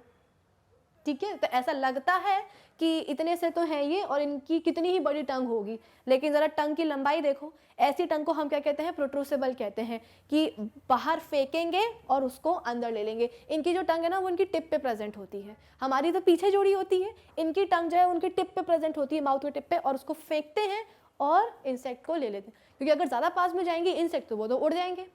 ऐसे तो ये जिंदगी भर इनका खेल चलता ही रहेगा, पास में जाए उड़ गए, पास में जाए उड़ गए। छिपकली भी ऐसी करती है, स्नेक्स को भी आपने देखा होगा, अपनी जो है ना टंग बाहर बीच बीच में निकालते ही रहते हैं। ठीक है, तो प्रोट्रूसिबल टंग होती है, और इनके जॉज बहुत स्ट्रांग होते हैं। जॉज के पास टीथ भी होता है। क्रोकोडाइल्स और उनको देखा है, एलिगेटर वगैरह को, कितने स्ट्रांग जॉज होते हैं। बड़ी बड़ी भैंसे पकड़ लेते हैं वो लोग अपने इन स्ट्रांग जॉ वगैरह से। ठीक है, और काफ़ी स्ट्रांग इनके पास टीथ होते हैं। कुछ पोपले भी होते हैं, पोपले मतलब कि उनके पास टीथ नहीं होंगे, जैसे कि हमारे ये प्यारे से टर्टल एंड टॉर्टॉइस वगैरह, इनके पास टीथ नहीं होते, पोपले होता है। ठीक है, और इनकी लाइफ स्पैन बहुत अच्छी होती है यार। इनकी लाइफ स्पैन हम बोलते हैं कि 140 ईयर्स तो ये लोग ऐसे ही जी लेते हैं, और काफ़ी स्लो होते हैं ये। डिस्कवरी चैनल वगैरह देख लिया करो, बहुत इंटरेस्टिंग चीज़ें आती हैं उसमें। ठीक है, तो टर्टल और टॉर्टॉइस वगैरह ये सब क्या है? टीथ नहीं है। और अच्छी बात यह है कि ये शाकाहारी होते हैं, यानी कि ये हर्बीवोर्स होते हैं। और बाकी जो रेप्टाइल्स होते हैं उनको आप कभी भी दूध रोटी खिला करके देखो तो वो नहीं खाएंगे। उनको क्या चाहिए है? उनको इंसेक्ट्स वगैरह चाहिए है, वो कार्निवोरस होते हैं। ठीक है, खाने पीने से याद आया, दूध रोटी से याद आया कि कई बार आपने सुना होगा हमारे यहाँ हिंदुओं में नाग पंचमी मनाई जाती है। किसी त्योहार की बुराई नहीं हो रही है यहाँ पे, लेकिन एक रिवाज सा है कि सांप को दूध पिलाया जाता है। मेरे घर में भी पिलाया जाता था और मुझे खुद अच्छा लगता था जब मैं छोटी थी बचपन में कि हाँ भैया सांप दूध पी रहा है। लेकिन बाद में जैसे जैसे हम बड़े हुए, टीचर ने हमको हमारे पढ़ाया कि भाई सांप को दूध नहीं पिलाना चाहिए, सांप दूध नहीं पीता है, और फोर्सफुली पिलाने से क्या होता है कि सांप मर जाते हैं। तो कहने को तो हम नाग देवता का आशीर्वाद ले रहे हैं, है ना, कि हमारे जीवन से सारी बुराइयां चली जाएं, सारे दुख चले जाएं, लेकिन हम अल्टीमेटली करते क्या है, जानबूझ के सपेरे को बोलते हैं कि इसको डांस भी करवाओ और इसको जो है ना दूध भी पिलाओ। दूध पिलाने से उल्टा क्या होता है, वो मर जाते हैं। तो हमेशा ध्यान रखना, त्योहार सारे मनाने चाहिए, बिल्कुल नागपंचमी बनाओ, बिल्कुल जो है ना नाग देवता के दर्शन करो, लेकिन कभी भी दूध मत पिलाओ, ठीक है। दूध पिलाने से सांप मर जाते हैं, उनको दूध नहीं पीना होता है। पहली बात तो यह है कि रेप्टाइल्स जो है ना दूध डाइजेस्ट कर ही नहीं सकते हैं।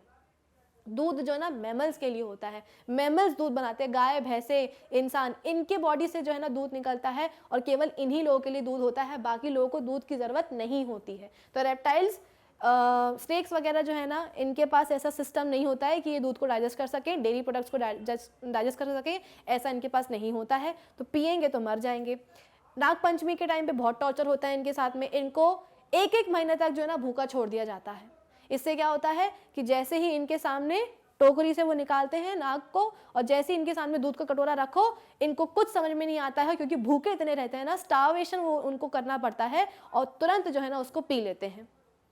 तो वैसे अगर पिलाना चाहो तो वो नहीं पिएंगे, लेकिन भूखा इतना रखते हैं इनको कि जैसे ही इनके सामने कटोरी आती है, दूध आता है, ये पी लेते हैं, और पीने के बाद क्या होगा, मर जाते हैं। कई बार आपने न्यूज़पेपर में देखा होगा कि नागपंचमी के बाद में इतने इतने इतने सांप मारे गए हैं, ठीक है। वर्स तो और होता है इनके साथ में, कुछ जो है जहरीले सांप होते हैं, तो कहीं काट ही ना ले, है ना, कहीं जहर ना दे दे, तो इनके जो फैंग्स होते हैं सामने की तरफ इस तरीके से 2 नुकीले दांत होते हैं, उनको हटा दिया जाता है, उनको तोड़ दिया जाता है, तो इसमें इनका जहर भरा होता है। तो जब हम बोलते हैं कि सांप ने डस लिया, तो ये फैंग्स ही क्या करते हैं, जा करके पेनिट्रेट करते हैं, और इन फैंग्स के थ्रू वेनम जो है ना निकल के बाहर आता है। इन फैंग्स के बिल्कुल टिप में आप बोल सकते हो कि गड्ढा होता है, और वहाँ से जहर निकलता है। तो क्या होता है, फैंग्स तोड़ देते हैं, तो कितना भी टॉर्चर कर लो ये बेचारे डस ही नहीं पाते हैं। और फिर इसके बाद में ज़्यादा हुआ, अगर सपेरे के पास जो है ना सांप कम हुए, तो वो क्या करते हैं, इनका मुँह ही सिल देते हैं। मुँह सिल देंगे तो क्या होगा, सामने वाला बोलेगा कि अरे भैया इसको दूध पिलाओ सांप को, तो वो बोलेगा कि आज तो पी नहीं रहा है, पता नहीं क्या हो गया। तो ये सब बहुत ही इनके साथ में टॉर्चर होता है। कहने को हमारा रिवाज है, लेकिन टॉर्चर इन पे हो जाता है। तो सारे त्यौहार मनाओ, किसी त्यौहार की, किसी कल्चर की, यहाँ पे किसी भी ट्रेडिशन की मैं बुराई नहीं कर रही हूँ, लेकिन इनके साथ टॉर्चर नहीं होना चाहिए। इस बात का हमेशा ध्यान रखना, क्योंकि अब हम बड़े हो गए हैं, चीज़ों को समझने की हमारे पास शक्ति आ गई है, दिमाग आ गया है कि हम चीज़ों को समझ सकें। तो ये बात है किसकी, इनके खाने पीने की, कि दूध की ज़रूरत नहीं होती है। स्किन की एक इनकी खास बात बहुत होती है, जैसे कि मैंने आपको बताया, ड्राई होगी, स्केली होगी, टफ होगी, है ना, और केराटिन प्रोटीन की बनी होगी। साथ ही साथ ये क्या करते हैं, अपनी स्किन को शेड भी करते हैं। आपने एक वर्ड सुना होगा सांप की केचुली, शायद केचुली बोलते हैं हिंदी में, उसे हम क्या कहते हैं, बेसिकली ये अपनी स्किन को शेड करते हैं, या तो पीसीज में करेंगे या एक साथ कर देंगे, ठीक है। एक साथ करने से क्या होगा, जैसे सांप होता है, सांप तो बहुत बड़ा बड़ा होता है ना, तो ये क्या करते हैं, अपनी इतनी पूरी स्किन एक बार में, वन स्ट्रेच में ये निकाल के फेंक देते हैं। तो देखने में समझ में आता है कि ये तो सांप रखा हुआ है, लेकिन वो सांप नहीं होता, वो उसकी स्किन होती है, और पूरी की पूरी स्किन बेसिकली एक ही कास्ट में वो छोड़ के वो चले जाते हैं। तो ये भी इनके पास बहुत अच्छी जो है ना प्रॉपर्टी होती है, एक अच्छा फंक्शन है। देखो ये अपना सांप क्या कर रहा है, अपनी स्किन को छोड़ रहा है, ठीक है। तो इसको हम स्किन शेडिंग कहते हैं। और अगर हम बात करेंगे बाकी सिस्टम की, तो सर्कुलेटरी सिस्टम हो गया, रेस्पिरेटरी सिस्टम हो गया, डाइजेस्टिव सिस्टम हो गया, एक्सक्रीटरी सिस्टम हो गया, नर्वस सिस्टम वेल डेवलप्ड होता है, आंखें होती हैं, ठीक है, ईयर भी होता है। हाँ, ये एक्सटर्नल ईयर नहीं होगा, ठीक है। इनके पास हम बोलते हैं कि टिम्पैनम, पता है आपको क्या होती है टिम्पैनम? फिजिक्स में मैंने ही पढ़ाया आपको, मैंने जब ईयर का पूरा स्ट्रक्चर पढ़ाया है मैंने लास्ट चैप्टर में। तो टिम्पैनम, जिसको हम क्या कहते हैं, ईयर ड्रम कहते हैं, पतली सी मेम्ब्रेन होती है, अंदर होती है, ये इनके पास नहीं होती है। सपेरा जो है ना बीन बजा करके नाक का डांस करवाता है ना, अटर नॉनसेंस है वो। सांप जो है ना, इनके पास ईयर ड्रम नहीं होती है, ईयर है, सेंस ऑर्गन होते हैं, लेकिन ये पिन्ना वगैरह ये सब नहीं होते हैं, इंटरनल ईयर होते हैं इनके पास, और टिम्पेनम भी नहीं होती है। तो होता क्या है, हम सुन कैसे पाते हैं, जो साउंड वेव्स होती हैं वो हमारे कानों तक पहुंचती हैं, और जो टिम्पेनम मेम्ब्रेन होती है ना, जो ईयर ड्रम जो होता है हमारे कानों में, उसको जाकर के स्ट्राइक करती है। ये मैंने आपको एक्सप्लेन किया है फिजिक्स में। तो जो ईयर ड्रम है ना, वो वाइब्रेट करने लगता है, और यही वाइब्रेशंस जो है आगे की तरफ इंटरनल ईयर में, मिडिल ईयर वगैरह में अंदर जाती हैं, और जो हमारी बोन्स होती हैं, मेलस इनकस्टेप्स, वो भी क्या करती हैं, वाइब्रेशन करती हैं। तो ये पूरा खेल किसका होता है, ईयर ड्रम का होता है, टिम्पेनम का होता है। कि साउंड वेव्स जो आ रही हैं अंदर, वो क्या करती हैं, स्ट्राइक करती हैं ईयर ड्रम में, ईयर ड्रम जिसके कारण वाइब्रेट करता है, और यही वाइब्रेशंस हम बोलते हैं कि आगे की तरफ जाती हैं। लेकिन आप खुद ही सोचो, इनके पास ईयर ड्रम नहीं होता है, ठीक है। तो साउंड वेव्स जो आ रही हैं इनके कानों तक, आंखों के पीछे ही होता है, दो छोटे छोटे होल्स दिखाई देते हैं इनके स्नेक्स वगैरह में, आंखों के पीछे दो छोटे छोटे होल्स दिखाई देते हैं जो कि इनके ईयर का काम करते हैं। तो साउंड वेव्स आ रही हैं, ईयर के अंदर जा रही हैं, लेकिन वहाँ पे ईयर ड्रम ही नहीं है। तो ईयर ड्रम नहीं होगा तो वो वाइब्रेट कैसे करेगा, वो वाइब्रेट नहीं करेगा तो आगे की तरफ वाइब्रेशंस कैसे जाएंगी, साउंड वाइब्रेशंस कैसे, मेलस इनकस्टेप्स वगैरह, आगे की जो ईयर ऑसिकल्स वगैरह जो होते हैं वो वाइब्रेट करेंगे। खुद ही सोचो, नहीं कर पाएंगे ना। तो इनके पास जो सपेरा जो बीन बजाता है ना, तो वो ऐसा नहीं है कि उनको वो क्या बोलते हैं, उसको बीन बोलते हैं, बीन का म्यूजिक इनको अच्छा लगता है तो वो डांस करने लगते हैं।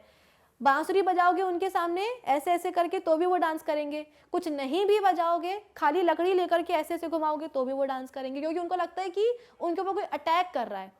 तो हम वो एंजॉय करते हैं वो चीज़, लेकिन सांप एंजॉय नहीं करते, उनको लगता है कोई उनके ऊपर अटैक कर रहा है, इसलिए जहाँ जहाँ जहाँ बीन जाती है वहाँ वहाँ वो मूव करते जाते हैं, ठीक है। तो हमारे लिए एंटरटेनमेंट है, अगेन उनके लिए टॉर्चर है।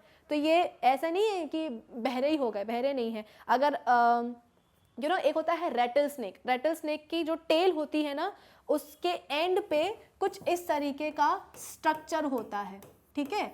आप बोल सकते हो कि झुंझुने जैसा होता है, ये जंगलों में पाया जाता है रेटल स्नेक, टेल पे इस तरीके का स्ट्रक्चर बना होता है, झुंझुना तरीके का। तो क्या होता है कि जंगलों में जैसे ही हम जाते हैं तो हम चलते हैं, तो हमारे जो फुट स्टेप हैं उनके कारण ग्राउंड पे वाइब्रेशंस होती हैं, और इन वाइब्रेशंस को जो स्नेक्स हैं वो सेंस कर लेते हैं। साउंड वाइब्रेशंस जो आ रही उनको नहीं कर पाते हैं, लेकिन जो ग्राउंड पे वाइब्रेशंस होती हैं उनको ये सेंस कर लेते हैं, ठीक है, सेंस कर लेते हैं, जिसके कारण हम बोलते हैं कि इनको पता चल जाता है कि कोई आ रहा है। तो ये क्या करते हैं, अपनी पूंछ को बहुत तेजी से हिलाते हैं, हिलाने के कारण क्या होता है, झुंझुने जैसा, बच्चों का झुंझुना होता है ना, वैसी आवाज निकलती है, रेटलिंग साउंड निकलती है। तो इसलिए इनका नाम पड़ गया क्या, रेटल स्नेक, ठीक है। तो रेटल स्नेक हम बोलते हैं कि एक पिक्यूलर साउंड जो है ना निकालता है, जैसे उसको समझ में आता है कि कोई आ रहा है, साउंड ग्राउंड वाइब्रेशंस वो रिसीव कर लेते हैं, तो उनको समझ में आता है कि कोई आ रहा है, तो वो अलर्टनेस के लिए कि जो आ रहा है ना वो भी अलर्ट हो जाए कि भैया यहाँ पे हमारा इलाका है, यहाँ मत कदम रखना, तो वो अपनी पूंछ को तेजी से जो है ना हिलाते हैं, तो रेटलिंग साउंड प्रोड्यूस होती है, इससे उनका नाम पड़ गया है रेटल स्नेक। तो बहरे नहीं होते, ये मत समझना कि बहरे होंगे, नहीं। हम बोल सकते हैं कि टिम्पैनम एब्सेंट होती है, लेकिन हाँ इंटरनल ईयर में प्रेजेंट होता है। तो ये बात थी किसकी, रेप्टाइल्स की। इसके बाद में इनमें जो फर्टिलाइजेशन होता है वो कैसा होता है, इंटरनल होता है, यानी कि बॉडी के अंदर होता है। मेल और फीमेल गैमेट्स का जो फ्यूजन है वो फीमेल रेप्टाइल की बॉडी के अंदर होता है। और ये भी कैसे होते हैं, ओवीपेरस होते हैं, कुछ ओवोविविपेरस भी होते हैं, अंडे ये भी देते हैं। लेकिन हाँ खास बात ये होती है कि इनके अंडों के ऊपर शेल होता है। यही तो मेन दिक्कत थी एम्फीबियंस की, कि उनके अंडों के ऊपर शेल नहीं होता था, तभी तो उनको पानी में जाना पड़ता था। लेकिन अब हम बोल रहे हैं कि रेप्टाइल्स के जो अंडे होते हैं उनके पास शेल होता है, तो फिर कोई दिक्कत ही नहीं है, कितना भी लैंड पर रह लो सूखेंगे नहीं, ठीक है। क्रोकोडाइल के अंडे, कछुए के अंडे, सबके पास हम बोलते हैं कि शेल होता है। और ख़ास बात यह है कि ये जो एग्स होते हैं ये फर्टिलाइज्ड एग होते हैं। ऐसा नहीं है कि आप बोल रहे हो कि मैम एम्फीबियंस भी अंडा निकालते हैं और रेप्टाइल्स भी अंडे निकाल रहे हैं, तो फिर फर्टिलाइजेशन एक्सटर्नल इंटरनल क्यों हो रहा है? इसलिए हो रहा है क्योंकि एम्फीबियंस जो एग्स निकालते हैं ना वो अनफर्टिलाइज होते हैं, स्पर्म को अभी उनके साथ फ्यूज होना रहता है। लेकिन रेप्टाइल्स के जो एग्स होते हैं वो फर्टिलाइज होते हैं। जब वो अपनी बॉडी से बाहर एग्स निकालते हैं ना तो वो ऑलरेडी कैसे होते हैं, फर्टिलाइज्ड होते हैं। उन अंडों से सीधे क्या निकलते हैं, उनके यंग वंस निकलते हैं, इसलिए उनका फर्टिलाइजेशन इंटरनल है। फिशेज और एम्फीबियंस में एक्सटर्नल होता है। तो मुझे लगता है कि ये बात सबको समझ में आ गई होगी। तो एम्फीबियंस क्या होते हैं, रेप्टाइल्स क्या होते हैं, काफ़ी इंटरेस्टिंग एग्जाम्पल से चीज़ों से समझाने की मैंने आपको कोशिश करी है। मुझे लगता है कि अब आप एम्फीबियंस और रेप्टाइल्स के बारे में बिल्कुल भी नहीं भूलेंगे। चलो अब हम इसके बाद में बात करते हैं किसकी, हमारे क्वेश्चन आंसर की। ठीक है, तो फर्स्ट क्या है, एम्फीबियन और रेप्टाइल्स में हमको डिफरेंस के बारे में पूछा गया था। एम्फीबियंस जो होते हैं ये डुअल मोड ऑफ लाइफ जीते हैं, यानी कि इनको पानी चाहिए है और लैंड भी चाहिए है। रेप्टाइल्स की बात करें तो ये कंप्लीटली कैसे होते हैं, टेरेस्ट्रियल होते हैं।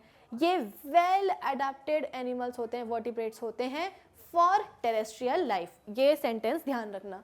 फिर इनके पास, एम्फीबियंस के पास स्केल्स नहीं होती हैं, है ना, स्केल्स नहीं होती हैं। लेकिन अगर हम बात करेंगे रेप्टाइल्स की तो हाँ डेफिनेटली इनके पास स्केल्स होती हैं और केरेटिनाइज्ड स्केल्स होती है ना, केरेटिन प्रोटीन की बनी होती है। लिख देती हूँ मैं यहाँ पे, किसकी बनी होती है, केरेटिन प्रोटीन की बनी होगी।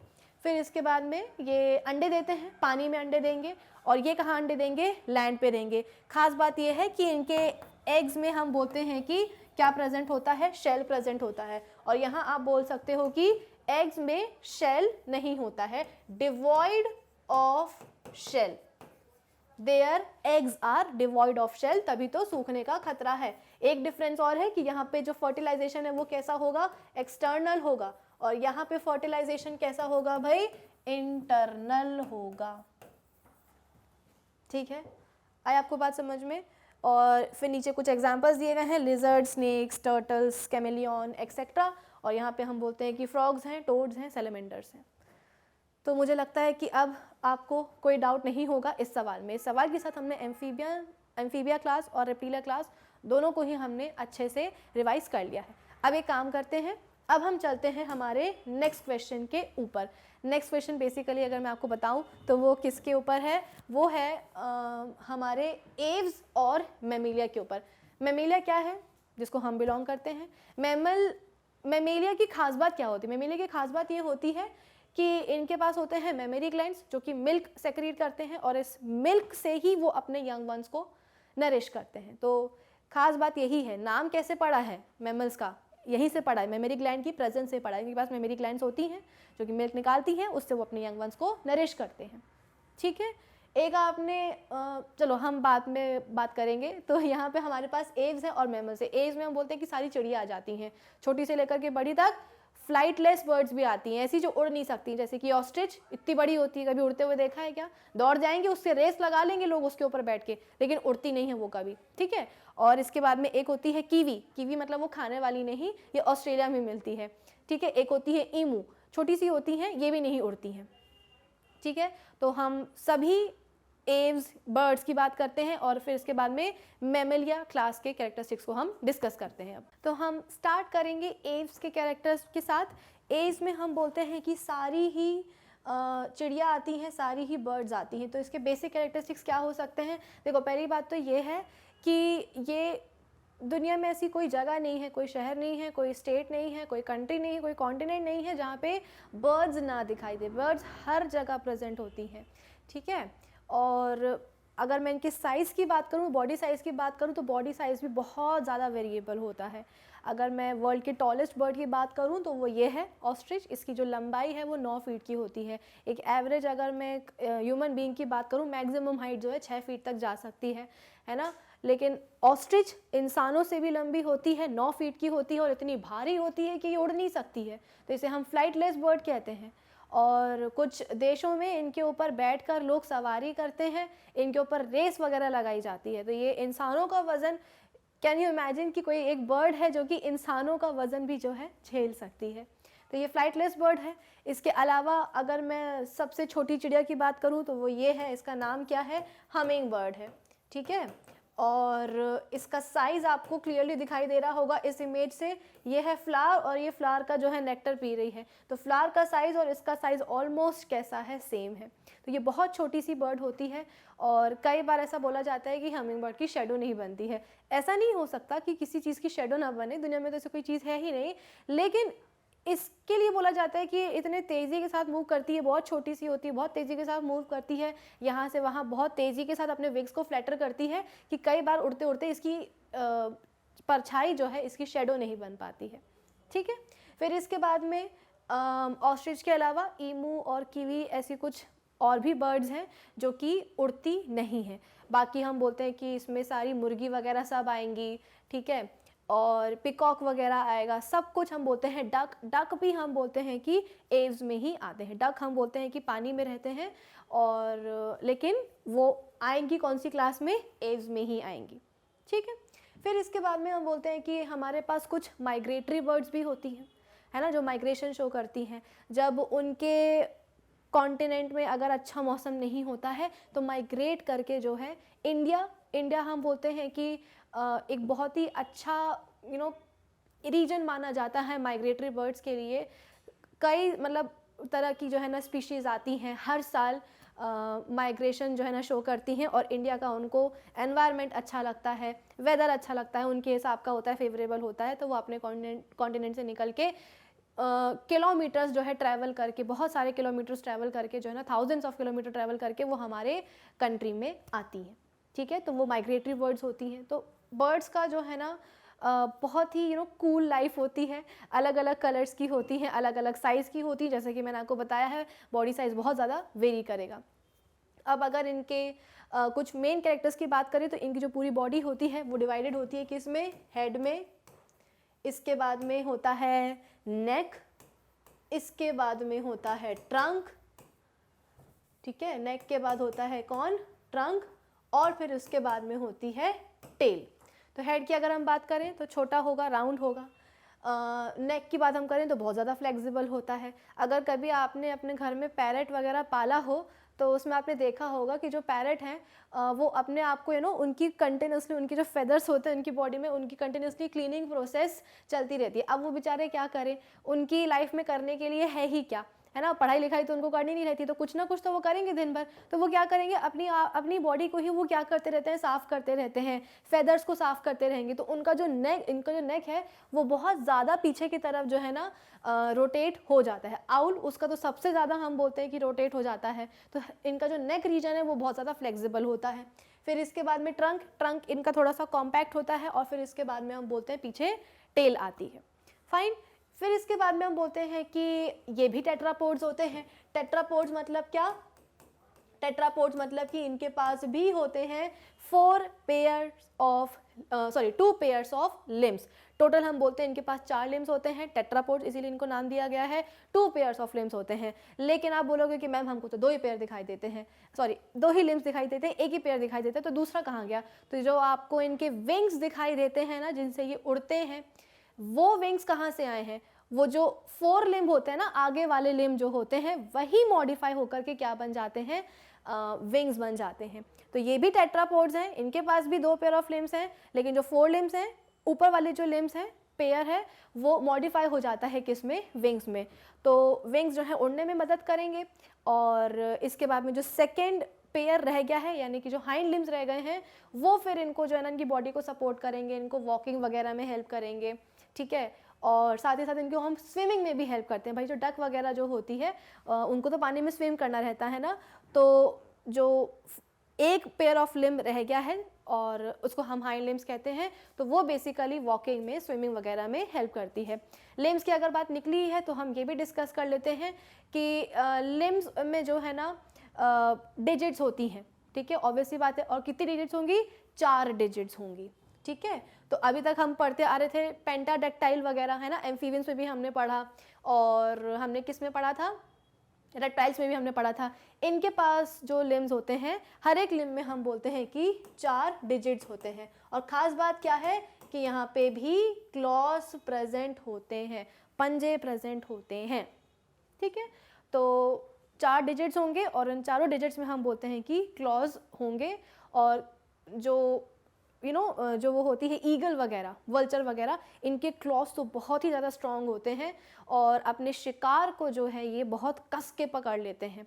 कभी अगर आपने वही अगेन डिस्कवरी चैनल वगैरह अगर आपने देखा हो तो ये किस तरह से हंट करते हैं अपने प्रे को, बहुत बढ़िया होता है। वो देखने वाली चीज़ होती है कि ऊपर से उड़ रहे होते हैं, पानी में मछली दिख जाती है, पानी के नीचे होती है मछली, लेकिन फिर भी हम बोलते हैं ऊपर से आकर के पकड़ के वापस उड़ा करके उसको ले जाते हैं और पेड़ पे बैठ के उसको खा जाते हैं। तो इनके क्लॉज हम बोलते हैं कि बहुत ज़्यादा कुछ स्पीशीज़ में, बर्ड्स की कुछ स्पीशीज़ में बहुत ही ज़्यादा स्ट्रॉन्ग होते हैं, ठीक है। फिर इसके बाद में अगर हम बात करें तो इनके बॉडी पे हमको फेदर्स ही फेदर्स दिखाई देंगे, ठीक है। ये फेदर्स क्या होते हैं, बेसिकली ये उनका एक एक्सोस्केलेटन होता है। हमने बात करी थी रेप्टाइल्स की इसके पहले, तो रेप्टाइल्स में हमने देखा था कि उनकी बॉडी पे क्या होती हैं, स्केल्स प्रेजेंट होती हैं, और ये स्केल्स किसकी बनी होती हैं, केराटिन प्रोटीन की बनी होती है रेप्टाइल्स में, अभी अभी हमने पढ़ा है। अब देखा जाए तो एव्स आई कहाँ से, चिड़िया आई कहाँ से, ये सब रेप्टाइल से ही तो इवॉल्व होकर के आई है। अभी मैं आपको एक बर्ड के बारे में बताऊंगी जिसका नाम है आर्कियोप्टेरिक्स, और उसको हम कनेक्टिंग लिंक कहते हैं रेप्टाइल्स और बर्ड्स के बीच का, यानी कि उसको देख के समझ में आता है क्लियरली। जैसे कि अभी अभी मैंने आपको बताया कि एव्स कहाँ से आए हैं, रेप्टाइल से ही इवॉल्व होकर के आए हैं। मॉडिफाइड एव्स, मॉडिफाइड रेप्टाइल से कहलाते हैं, एव्स कहलाते हैं। तो अभी मैं आपको एक बर्ड दिखाऊंगी जिसको देख के क्लियरली समझ में आएगा, ये बात प्रूव हो जाएगी कि हाँ भाई चिड़िया कहाँ से आई हैं, एव्स कहाँ से आए हैं, रेप्टाइल से ही आए हैं। दोनों के कैरेक्टर्स उसमें हमको देखने को मिलते हैं। हाँ, तो हम कहाँ थे, जैसे कि मैंने आपको बताया कि इनकी पूरी बॉडी में हम बोलते हैं कि फेदर्स होते हैं। फेदर्स बेसिकली इनके एक्सोस्केलेटन का काम करते हैं, और ये हम बोलते हैं कि मॉडिफाइड स्केल्स ही होती हैं, ठीक है। इनके जो फेदर्स होते हैं, इनके जो फेदर्स हैं वो क्या हैं, वो हैं मॉडिफाइड स्केल्स। तो जैसे कि मैं आपको बता रही थी कि रेप्टाइल्स में हमने पढ़ा था कि उनकी बॉडी में स्केल्स होती हैं। अब जब रेप्टाइल्स मॉडिफाई हुए बर्ड्स में, तो ये जो स्केल्स हैं ये मॉडिफाई हो गई किसमें, फेदर्स में। तो ये फेदर्स हम बोलते हैं कि एक तो उड़ने में भी ऑब्वियस सी बात है हेल्प करेंगे, पूरी बॉडी को हम बोलते हैं कि कवर करके रखते हैं, इंसुलेशन का काम करते हैं। क्यों काम करते हैं इंसुलेशन का, क्योंकि ये होते हैं वार्म ब्लडेड, ठीक है, ये होते हैं warm blooded animals. Warm blooded का मतलब क्या होता है, इसके पहले हमने कोल्ड ब्लडेड एनिमल्स के बारे में पढ़ा है, रेप्टाइल्स तक हमने कोल्ड ब्लडेड एनिमल्स के बारे में पढ़ा है। मैंने आपको बताया था कि उनको जो रेप्टाइल्स होते हैं उनको गर्म जगह ज़्यादा पसंद होती है, वार्म कंडीशंस पसंद होती है। छिपकलियाँ वगैरह जो है ना गर्मियों में ही निकलती है, ठंड में नहीं निकलती हैं। और वो कोल्ड ब्लडेड होते हैं क्योंकि वो अपने बॉडी का जो टेम्परेचर है ना उसको कांस्टेंट नहीं रख पाते हैं, वो एनवायरनमेंट के साथ क्या होता है, चेंज होता जाता है। तो इसलिए उनको हम क्या कहते हैं, कोल्ड ब्लडेड एनिमल्स कहते हैं। और इसीलिए धूप जब दिन का टाइम होता है तो उस समय रेप्टाइल्स जो होते हैं ना वो धूप लेते हैं। तो सबसे पहले उनका काम क्या होता है, ब्रश वश वगैरह कुछ नहीं करते हैं, आते हैं सबसे पहले तो धूप लेंगे, धूप लेने के बाद अपने बॉडी को, अपने ब्लड को थोड़ा सा गर्म करते हैं, बॉडी टेम्परेचर को थोड़ा सा हम बोलते हैं कि बढ़ाते हैं, इसके बाद में अपने रोज़ के काम वो करते हैं। लेकिन अगर हम बात करेंगे एव्स की, तो यहाँ से हम बोलते हैं कि वार्म ब्लडेड एनिमल्स शुरू हो गए हैं। एव्स के बाद बचता ही कौन है, मैमल्स बचते हैं। तो मैमल्स भी हम बोलते हैं कैसे होते हैं, वार्म ब्लडेड होते हैं। उनका खून भी कैसा होता है, काफ़ी गर्म होता है, यानी कि आप बोल सकते हो कि एक कॉन्स्टेंट बॉडी टेम्परेचर होता है। अगर मैं बात करूँ पिजन की, ठीक है, पिजन की अगर मैं बात करूँ तो उसका बॉडी टेम्परेचर हम बोलते हैं कि लगभग 47 डिग्री सेल्सियस के बराबर होता है, ठीक है। तो इनको हम वार्म ब्लडेड एनिमल्स क्यों कह रहे हैं, क्योंकि ये अपने बॉडी का एक कांस्टेंट टेम्परेचर मेंटेन करके रखते हैं, ये चेंज नहीं कर सकते हैं बाकी पीछे जो क्लासेस आई हैं उनके समान, ठीक है। तो इंसुलेशन, ये जो फेदर्स होते हैं इनकी पूरी बॉडी में जो कि स्केल से ही मॉडिफाई होकर के बने हैं, ये इनकी बॉडी में इंसुलेशन का काम करते हैं क्योंकि ये वार्म ब्लडेड एनिमल्स हैं। तो बॉडी हीट को जो है ना मेंटेन करने की कोशिश करते हैं। और साथ ही साथ हम बोलते हैं कि फेदर्स इनकी जो सुंदरता है वो तो बढ़ाएंगे ही बढ़ाएंगे, ठीक है। फिर इसके बाद में अब जब इनको उड़ने का इतना शौक है, भगवान ने इनको बनाया ही ऐसे है कि स्केल्स को मॉडिफाई कर दिया है किसमें, फेदर्स में, ठीक है, फेदर्स में। इसके बाद में 4 लिम्स को मॉडिफाई कर दिया है कि इसमें विंग्स में। तो जब भगवान ने इनको बनाया ही है उड़ने के लिए, तो कुछ और एडाप्टेशंस भी तो इनके अंदर आई होंगी ना। उन्हीं में से एक एडाप्शन होता है क्या, न्यूमैटिक बोन्स का। इनके अंदर बोन्स तो होती हैं, जैसे फेदर्स हमने बोला कि क्या होता है, एक्सोस्केलेटन का काम करते हैं, यानी कि बाहर के बॉडी के बाहर का स्केलेटन। वैसे ही हम बोलते हैं कि इनकी जो बोन्स होती हैं वो कैसी होती हैं, लॉन्ग होगी और हॉलो होगी, यानी कि खोखली होती, लंबी होती है और खोखली होती है। और इस तरह की बोन्स का एक नाम होता है जिसको हम क्या कहते हैं, न्यूमैटिक बोन्स कहते हैं। तो एव्स पोजेस न्यूमैटिक बोन्स। क्यों, क्या ज़रूरत पड़ गई इनको इनकी बोन्स को खोखला बनाने की? वजह यह है क्योंकि इनको उड़ना है। उड़ती वही चीज़ें हैं जिनका जो वज़न है वो थोड़ा कम होता है। ऐसा नहीं है, हम लोग भी उड़ सकते थे, लेकिन हमको भगवान ने वैसा बनाया ही नहीं है, नेचर ने हमको वैसा बनाया ही नहीं कि हम उड़ पाएँ। हमारा बॉडी वेट बहुत ज़्यादा होता है, तो क्या करना पड़ता है कि थोड़ी बहुत एडजस्टमेंट करनी पड़ती है बॉडी में कि कैसे तो भी इनका जो वज़न है वो कम किया जाए। तो वज़न कम करने के लिए नेचर को ये तरीका आइडिया आया कि क्यों ना इनकी बोन्स को हम हॉलो कर दें। बोन्स अगर खोखली हो जाएंगी तो वज़न अपने आप कम हो जाएगा। तो इसलिए इनके पास हम बोलते हैं कि लॉन्ग और हॉलो बोन्स होती है, जिनको हम न्यूमैटिक बोन्स कहते हैं। ठीक है, आई होप एक्सोस्केलेटन क्या होता है, एंडोस्केलेटन क्या होता है, ये सब बच्चों को क्लियर हो गया होगा। अब इसके बाद में हम बात करते हैं इनके डाइजेस्टिव सिस्टम की बात कर लेते हैं। ठीक है, तो यहाँ पे आपको एक सुंदर सी इमेज दिख रही होगी, बर्ड का यहाँ पे पूरा डाइजेशन बताया गया है। तो सबसे पहले तो हम बोलते हैं इनके पास क्या होता है, बीक होता है। बेसिकली इनके जो जॉज होते हैं, जो अभी तक हम रेप्टाइल्स में पढ़ते आ रहे हैं ना जॉज, तो ये जॉज जो होते हैं यही क्या हो जाते हैं, प्रोलॉन्ग हो जाते हैं, लंबे हो जाते हैं और क्या बना लेते हैं, बीक बना लेते हैं, चोंच बना लेते हैं। तो इनके पास क्या होती है, चोंच होती है। अलग अलग शेप की चोंच होती है, अलग अलग उनके नाम होते हैं, आपके सिलेबस में नहीं है तो वो हम नहीं पढ़ेंगे। जैसे चोंचों के नाम अलग अलग होते हैं, शेप्स अलग होते हैं, वैसे ही फेदर्स के भी नाम हम बोलते हैं कि बहुत अलग अलग टाइप के फेदर्स होते हैं। उन टाइप्स के बारे में हम नहीं पढ़ेंगे। 11वीं क्लास में जब आप जाओगे तो वहाँ पर आपको कॉम्पिटिटिव एग्जाम के पर्पज़ से पढ़ना पड़ेगा। ठीक है, तो देख सकते हो यहाँ पे इनके पास क्या है, बीक होती है और जॉज ही क्या होते हैं, प्रोलॉन्ग होकर के बीक बना लेते हैं। टीथ नहीं होंगे, ऑब्वियस सी बात है, पोपले होते हैं। टंग होगी, बिल्कुल होगी। अब यहाँ पे आपको दो स्पेशल स्ट्रक्चर्स दिखाई देंगे इनकी एलिमेंट्री कैनाल में। एलिमेंट्री कैनाल तो होगी, मॉडिफाइड है भाई, अच्छे हैं, इनके पास डाइजेस्टिव सिस्टम बढ़िया है, एलिमेंट्री कैनाल प्रेजेंट है इनमें। तो दो आपको यहाँ पे स्पेशल स्ट्रक्चर्स दिखाई देंगे इनकी एलिमेंट्री कैनाल में। एक होता है क्रॉप और दूसरा होता है क्या, यहाँ पे गिजार्ड। अब आपके दिमाग में आना चाहिए कि मैम चिड़ियों के पास तो वो होता ही नहीं है टंग, सॉरी टीथ तो होते ही नहीं है, टंग होती है, बीक है, वो सब समझ में आ गया। तो आखिर ये तरह तरह का वैरायटी का खाना कैसे खा लेते हैं, ये आप बोल सकते हो कि कार्निवोर्स भी हो सकते हैं, इंसेक्ट्स वगैरह भी खा सकते हैं। ठीक है, जो हमारे घर में पैरट होता है, मिट्टू वगैरह होता है, उसको आप दूध रोटी भी दे दो वो खा लेंगे। तो सवाल ये है कि चीज़ों को चबा कैसे पाते हैं। ये सही बात है, इनके पास टीथ नहीं है तो इनके माउथ में चबाने वाला कोई काम नहीं होगा, यानी कि ये फूड को च्यू नहीं कर सकते हैं, फूड को च्यू नहीं कर सकते क्योंकि इनके पास टीथ ही नहीं है। लेकिन ये तो गड़बड़ वाली बात है, कोई ना कोई कॉम्प्लेक्स फूड पार्टिकल्स को सिंपल फूड पार्टिकल्स में कन्वर्ट करने का तरीका तो होना चाहिए। तो इनके पास में क्या होता है, गिजर्ड होता है। ठीक है, और ये गिजर्ड जो होता है यही बेसिकली क्या करता है, बड़े बड़े फूड पार्टिकल्स को छोटे छोटे फूड पार्टिकल्स में तोड़ने का काम करता है। तो आप बोल सकते हो कि गिजर्ड जो है बर्ड्स का क्या होता है, एक ग्राइंडिंग ऑर्गन होता है। ठीक है, ग्राइंडर होता है उनका। तो ये ग्राइंडर क्या करते हैं, फूड को छोटे छोटे पार्टिकल्स में तोड़ देते हैं। फिर इसके बाद में ये आपको पता होगा, ये इसे हम क्या कहते हैं, क्रॉप। क्रॉप बेसिकली ये स्टोरेज का काम करता है। कई बार आपने देखा होगा कि अगर आपके घर में चिड़ियों ने कभी अपना घोंसला बनाया हो तो जो मामा बर्ड होती है वो खाना, एग उसने दे दिए नेस्ट में, इसके बाद में अंडे फूट जाते हैं, उसमें से हैचिंग हो जाती है और बच्चे निकाल आते हैं, चूज़े होते हैं। चूज़े हम बोलते हैं कि बहुत ही ज़्यादा अंडर डेवलप्ड होते हैं और दिखने में तो जो है ना बड़े ही अजीब से दिखते हैं, लेकिन धीरे धीरे उनकी पूरी बॉडी में जो है ना फेदर्स अच्छी तरीके से आ जाते हैं, विंग्स आ जाते हैं और फिर इसके बाद में एक दिन वो उड़ के चले जाते हैं। तो जो वो छोटे छोटे उनके चूज़े होते हैं, बच्चे होते हैं, वो उड़ तो पाते नहीं है, तो उनको उनकी मामा बर्ड ही क्या करती है, खाना ला करके देती है। तो एक वर्ड आपने सुना होगा, वो क्या करती है बेसिकली अपनी चोंच में खाना लेकर के आएगी और अपने चूज़ों को अपने बच्चों को दे देगी। एक वर्ड आपने सुना होगा पिजन्स मिल्क करके।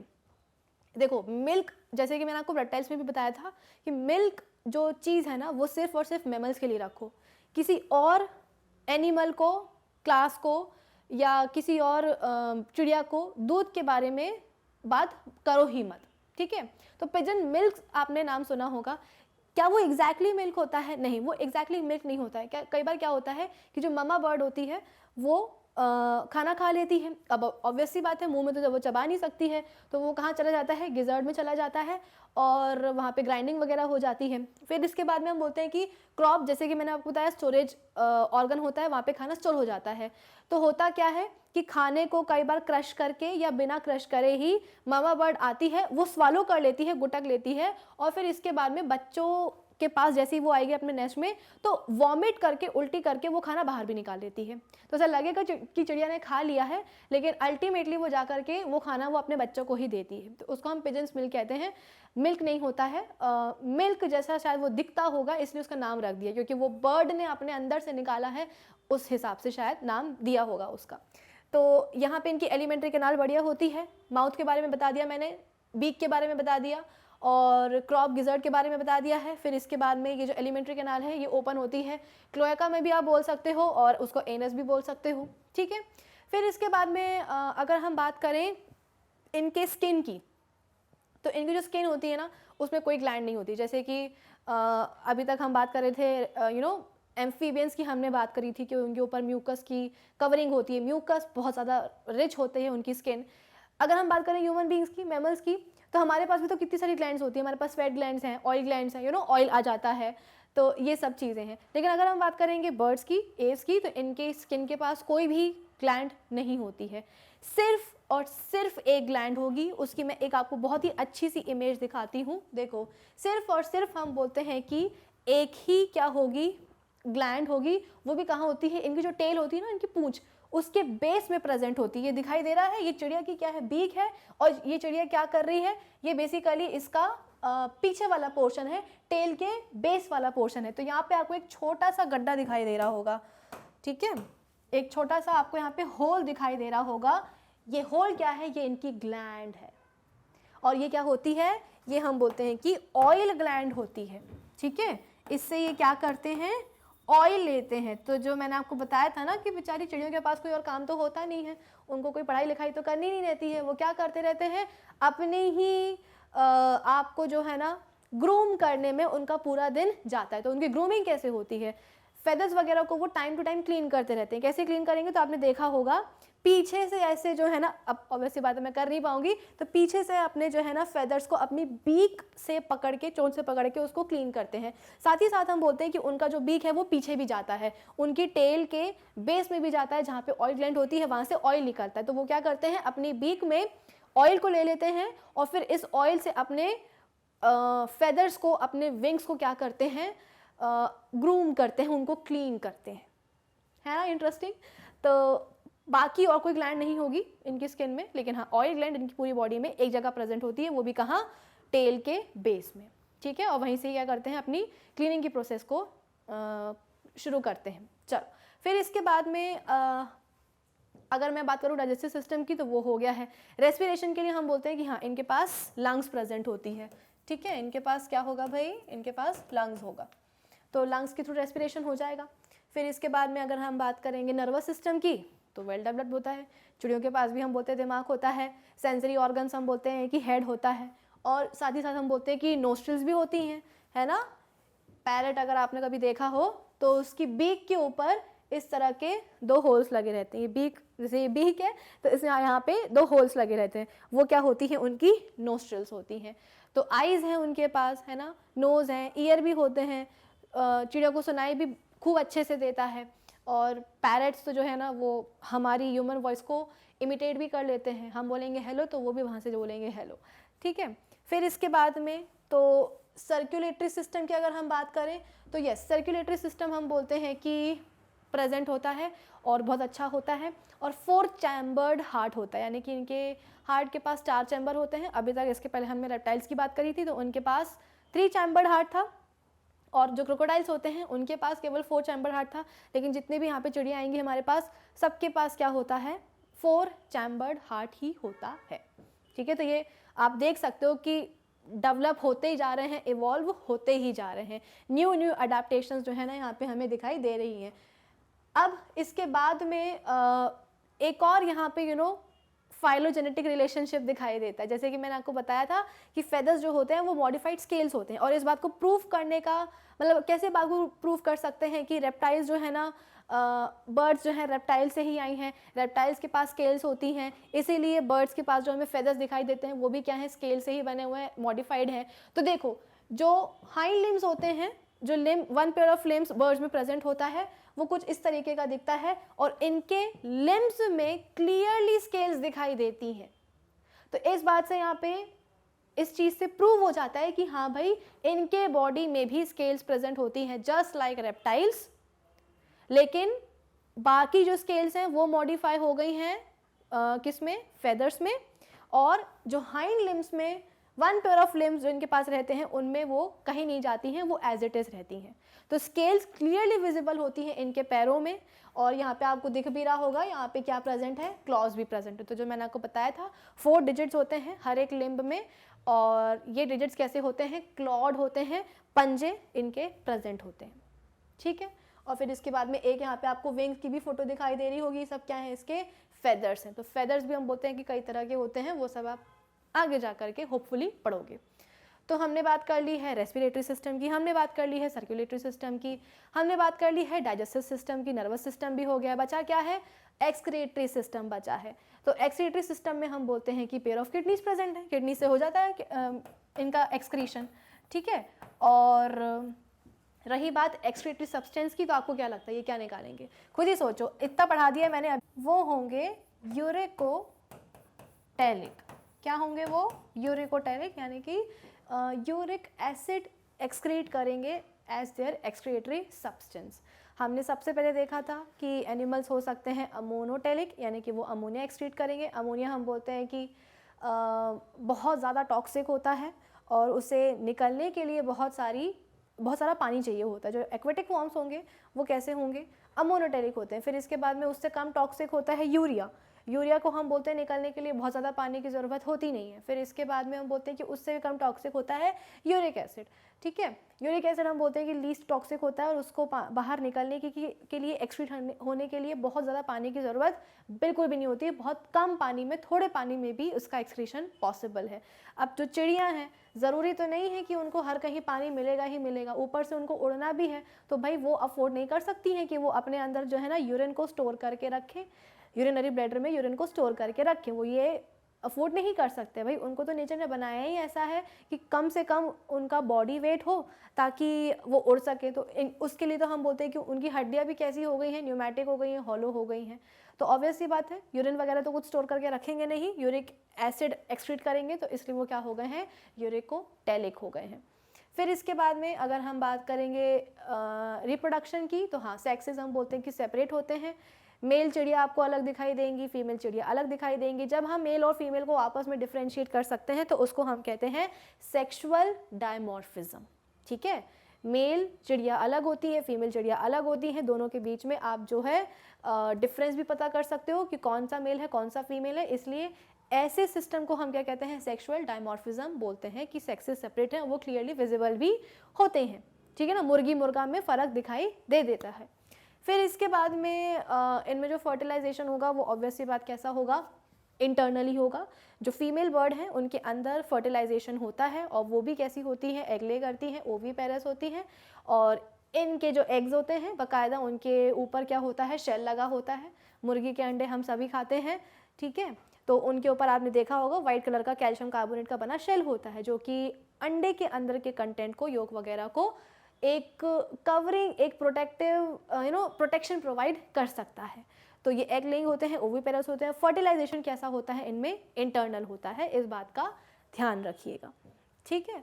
तो बस एव्स के बारे में इतने कैरेक्टरिस्टिक्स काफ़ी हैं आपके लिए। तो हमने बहुत सारी चीज़ें डिस्कस कर ली हैं, फटाफट से उनका हम कर लेते हैं एक क्विक रीकैप। हमने बोला कि जो एव्स हैं, जो चिड़ियाँ हैं, वो हमें हर जगह दिखाई देती हैं और बहुत सारी इनकी स्पीशीज़ होती हैं। सबसे बड़ी अगर चिड़िया की बात करूं तो वो है ऑस्ट्रिच, जो कि होती है फ्लाइटलेस बर्ड और उड़ नहीं पाती है, 9 फीट तक की उसकी हाइट जाती है। इसके अलावा अगर सबसे छोटी चिड़िया की बात करूं तो वो होती है हमिंग बर्ड, एक फूल के साइज़ के बराबर होती है, बहुत ही हल्की होती है। कई बार तो इतनी छोटी होती है और इतनी तेज़ी से मूव करती है कि उनकी परछाई नहीं बन पाती है ग्राउंड पर। फिर इसके बाद में हम बोलते हैं कि अलग अलग कलर्स की होती हैं, बॉडी साइज़ हम बोलते हैं बहुत ज़्यादा वेरी करता है। अगर मैं बात करूँ कि बॉडी में कौन कौन से आपको सेगमेंट्स दिखाई देंगे, तो आपको हेड दिखाई देगा, नेक दिखाई देगा, ट्रंक दिखाई देगा, टेल दिखाई देगा, ठीक है। हेड हम बोलते हैं छोटा होता है, राउंड होता है, नेक बहुत ज़्यादा फ्लेक्सिबल होता है चिड़ियों का। आउल जो है वो अप टू 273 डिग्री तक आसानी से अपना जो हेड है उसको बेसिकली अपने नेक को रोटेट कर सकता है आउल, ठीक है, उल्लू। फिर इसके बाद में हम बोलते हैं कि ट्रंक थोड़ा सा कॉम्पैक्ट होगा, टेल हम बोलते हैं कि छोटी रहेगी। टेल के बेस में एक ग्लैंड दिखाई देती है, ये होती है ऑयल ग्लैंड। वैसे तो इनके पास कोई ग्लैंड नहीं होगी, इनकी स्किन के पास एक लौती ग्लैंड है जो कि टेल के बेस में होती है, जो कि इनकी ग्रूमिंग में इनको हेल्प करती है, जो कि इनकी क्लीनिंग में इनको हेल्प करती है।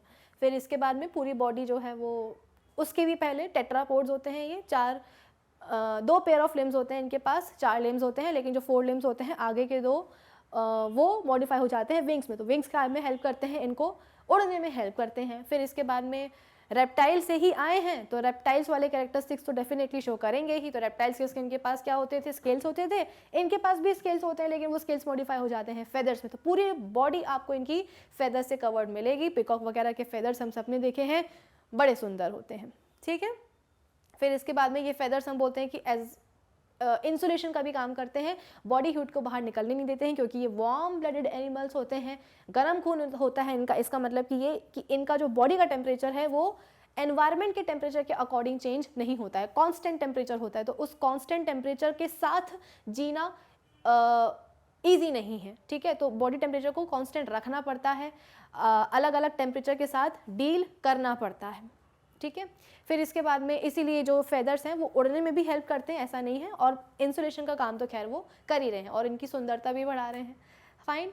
फिर इसके बाद में जो हाइंड लिम्स होते हैं, और उनमें आप बोल सकते हो कि हर एक लिम्ब में 4 टोज होते हैं, कुछ इस तरीके के, उसमें आपको स्केल्स भी दिखाई देंगी, तो इससे ये पता चलता है कि हाँ भाई इनके पास भी क्या थे, स्केल्स थे, रेप्टाइल से ही इवॉल्व होकर के आए हैं। और इन डिजिट्स के पास क्या होते हैं, क्लॉज होते हैं, पंजे होते हैं, पंजे बहुत स्ट्रांग होते हैं।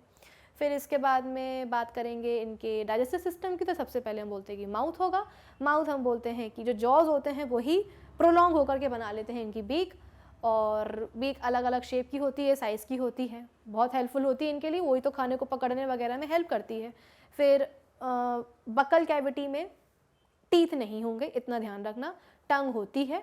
और इसके बाद में क्रॉप हमने पढ़ा है, गिजर्ड हमने पढ़ा है, गिजार्ड जो होता है वो ग्राइंडिंग का काम करता है, क्योंकि टीथ तो है नहीं, तो बकल कैविटी में तो खाने को छोटे छोटे पार्टिकल्स में तोड़ सकते नहीं हैं, कहाँ जाएगा वो, ये केवल स्वॉलो कर सकते हैं, च्यू नहीं कर सकते हैं, चबा नहीं सकते हैं, गुटक सकते हैं, गुटकने के बाद कहाँ जाएगा, गिजर्ड में जाएगा, उसकी ग्राइंडिंग होगी, क्रॉप में जाएगा, फिर स्टमक में जाएगा, इंटेस्टाइन में जाएगा, फिर बाहर निकल जाएगा, कैसे, एनस या फिर क्लोएका के थ्रू, जहाँ पे हम बोलते हैं कि बेस में ऑयल ग्लैंड प्रेजेंट होती है। इसके अलावा एक्सक्रीशन हम बोलते हैं कि पेयर ऑफ किडनी से होता है, और यूरिकोटेरिक होते हैं, यूरिक एसिड निकालेंगे। 4 चैम्बर हार्ट होता है इनका, ठीक है।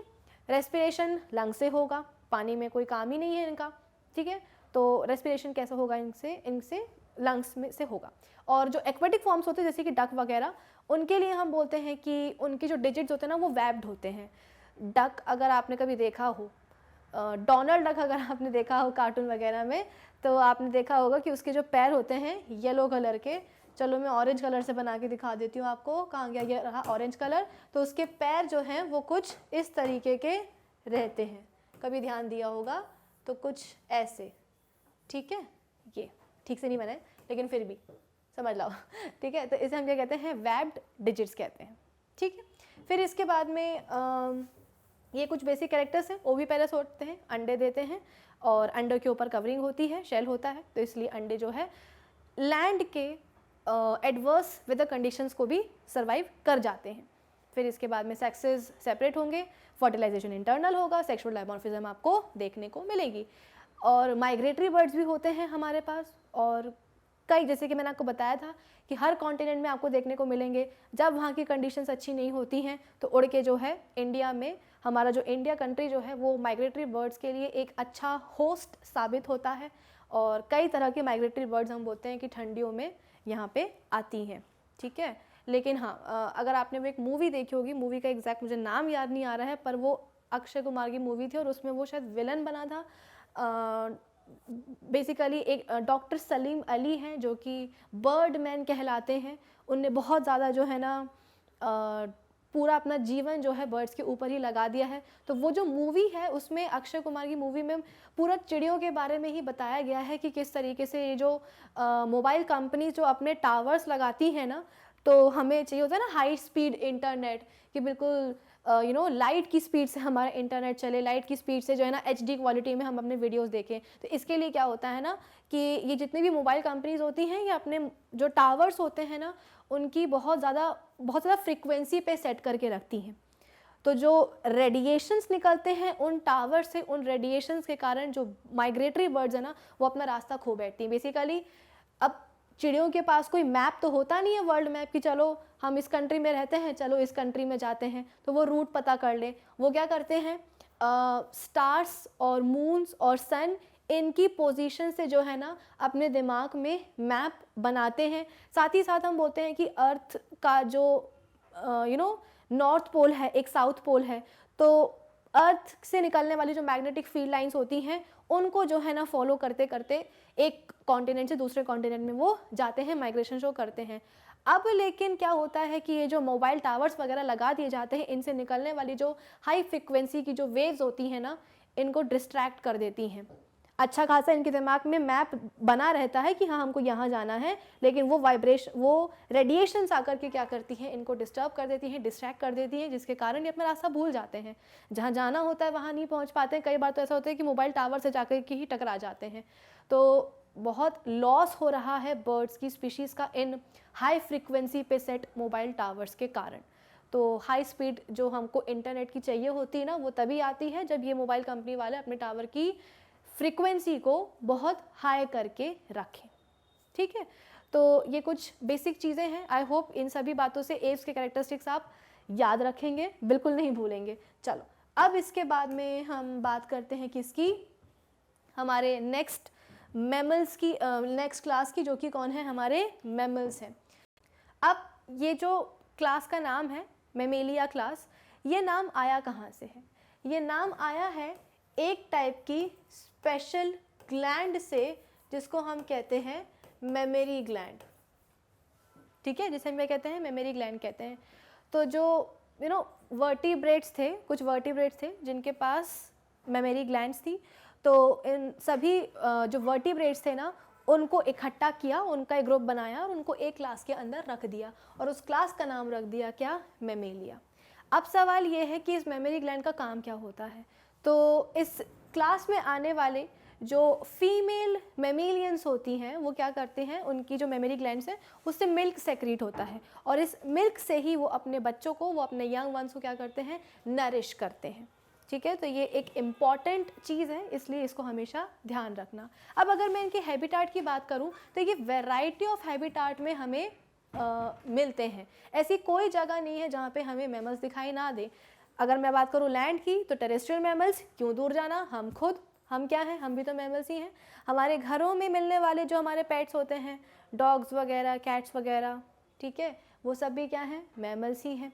इसके अलावा अगर आपके घर के बाहर पेड़ हो तो पेड़ पे जो है आपको स्क्विरल दिखाई देगी। स्क्विरल को क्या कहते हैं हिंदी में, गिलहरी। ठीक है, गिलहरी भी क्या है, गिलहरी भी हम बोलते हैं कि एक मैमल ही है। इसके अलावा हम बोलते हैं कि जंगलों में आपको मंकीज़ दिखाई देते हैं। मंकीज़ के भी पूर्वज अगर हम बात करें उनकी, तो चिंपैंजी, गिब्बन, गोरिल्ला, ठीक है, कोआला बेयर, एक होता है स्लॉथ बेयर, वो तो इतना आलसी होता है। ये दोनों ही बेयर, कोआला बेयर और स्लॉथ बेयर, ये दोनों इतने निहायत ही आलसी होते हैं कि जिस पेड़ की टहनी पर ये चढ़ जाते हैं ना, स्पेशली स्लॉथ बियर, वो सारी ज़िंदगी अपनी वहीं बिता देते हैं। उनके ऊपर फंगस वगैरह भी जमा हो जाती है लेकिन उनको कोई फ़र्क नहीं पड़ता है। ठीक है, और जो कोआला बेयर है उसके बारे में हमने पहले भी डिस्कस किया था कि उनका मेन खाना क्या होता है, यूकेलिप्टिस की पत्तियाँ। यूकेलिप्टिस क्या है भैया, टॉलेस्ट एंजियोस्पर्म है। ठीक है, तो जो कोआला बेयर है, जो स्लॉथ बियर है, ये सब कहाँ पाए जाते हैं, पेड़ पे पाए जाते हैं। चिंपैंजी, गिब्बन, एप्स वगैरह है ना, मंकीज़ वगैरह, ये सब स्पेशली कहाँ मिलेंगे, पेड़ पे मिलेंगे। पेड़ पे हमको स्क्विरल भी दिखाई देती है। ठीक है, फिर इसके बाद में हवा में भी दिखाई देते हैं। भाई टेरेस्ट्रियल हो गया, ट्रीज पे हो गया, हवा में, हवा को भी नहीं छोड़ा है मैमल्स ने, हवा में भी प्रेजेंट होते हैं। कौन, हमारे चमगादड़, बैट्स। ठीक है, बैट्स क्या होते हैं, वो भी मैमल्स होते हैं। फिर इसके बाद में चलो लैंड हो गया, ट्रीज हो गए, एयर हो गई, अब क्या बचा, अब तो एक ही जगह बची है, पानी। पानी में भी दिखाई देंगे एग्जैक्टली जो वेल्स होती हैं, जो डॉल्फिन्स होती हैं और जो सील होती हैं, ये सब क्या है, ये सब एक्वेटिक मैमल्स हैं। तो फ्लाइंग मैमल हो गए बैट्स, एक्वेटिक मैमल्स हो गए वेल, डॉल्फिन और क्या बोलते हैं उसको हम, सील। और टेरेस्ट्रियल में तो फिर पूछो ही मत, बहुत सारे होते हैं, पेड़ वाले भी बता दिए मैंने आपको, है ना। ज़मीन के ऊपर भी रहेंगे, ज़मीन के अंदर भी रहेंगे, चूहे वगैरह, है ना, माउस वगैरह, ये सब कहाँ रहते हैं, ये बोरोइंग टाइप के मैमल्स होते हैं, बिल बना करके सॉइल के अंदर रहते हैं, ग्राउंड के अंदर रहते हैं। तो वैरायटी ऑफ हैबिटाट्स में हमको दिखाई देंगे, और एक्सट्रीम से एक्सट्रीम कंडीशंस में हमको ये दिखाई दे जाते हैं, जैसे कि पोलर बेयर, वो भी तो क्या है, एक मैमल ही तो है, वो कहाँ मिलता है, पोलर रीजन में मिलता है, अर्थ के पोलर रीजन में हमको दिखाई देता है।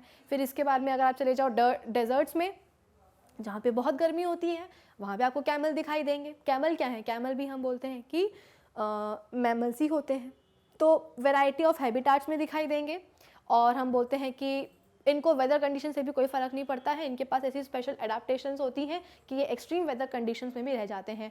और अगर हम बात करेंगे पेंगुइन की, तो पेंगुइन मैमल नहीं होते हैं, पेंगुइन बर्ड्स होते हैं। जो हमने अभी इसके पहले जो हमने एव्स पढ़ा था, तो वहाँ पे मैंने आपको फ्लाइटलेस बर्ड्स के बारे में बताया था। तो हाँ, ऑस्ट्रिच होते हैं, और इसके अलावा ईमू के बारे में बताया, कीवी के बारे में बताया।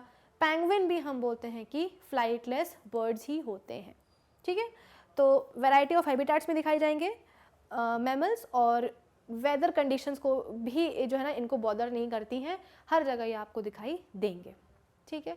अब इसके बाद में जैसा कि मैंने आपको बताया है कि ये कहाँ से आए हैं, ये हम बोलते हैं कि रेप्टाइल से, सॉरी, एव्स से ही इवॉल्व हुए हैं। रेप्टाइल्स, एव्स कहाँ से आए थे, रेप्टाइल से इवॉल्व हुए थे।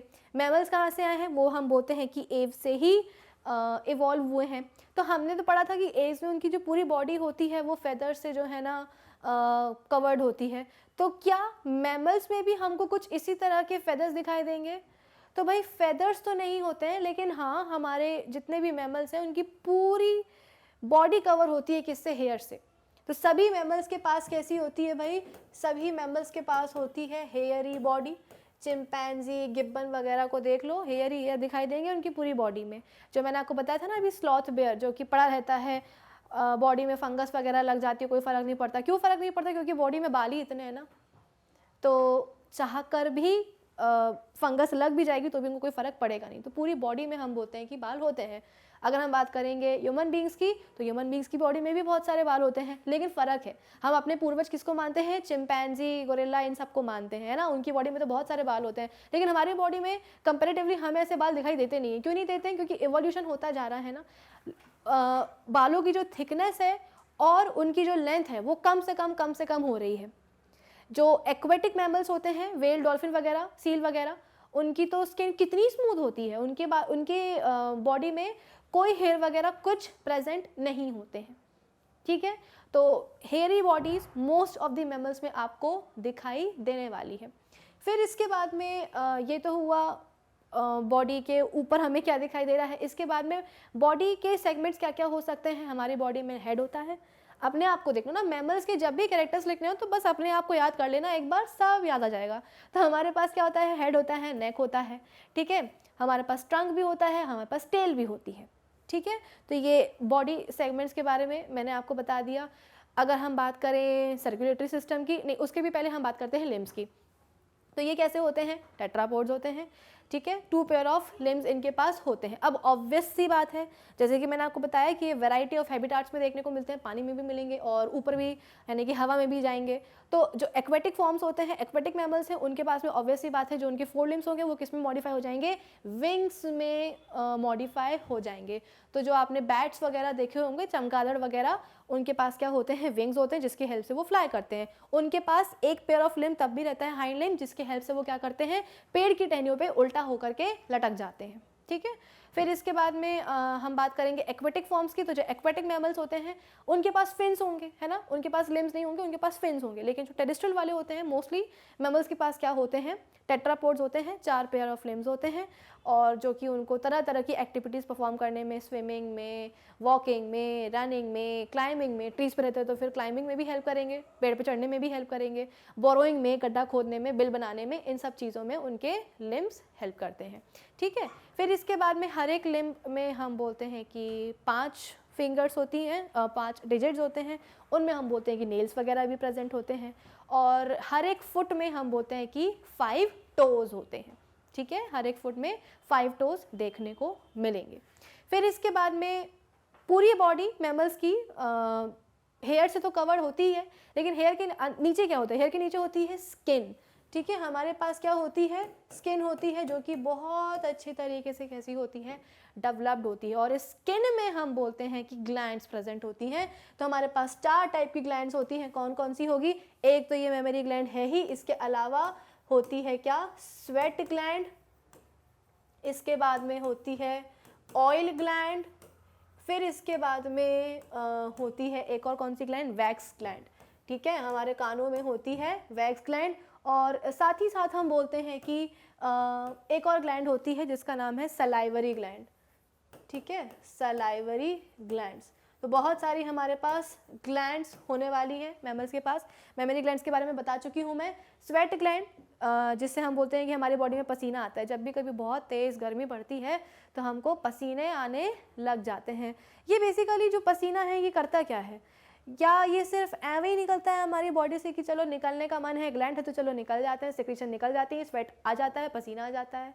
नहीं, ये हमारी बॉडी को एक कूलिंग इम्पैक्ट भी देता है, ठीक है। ऐवे ही नहीं पसीना आ जाता है, ये हमारी बॉडी को एक कूलिंग इफेक्ट देता है। भाई हम कैसे हैं मैमल्स, हम भी तो वार्म ब्लडेड एनिमल्स ही हैं।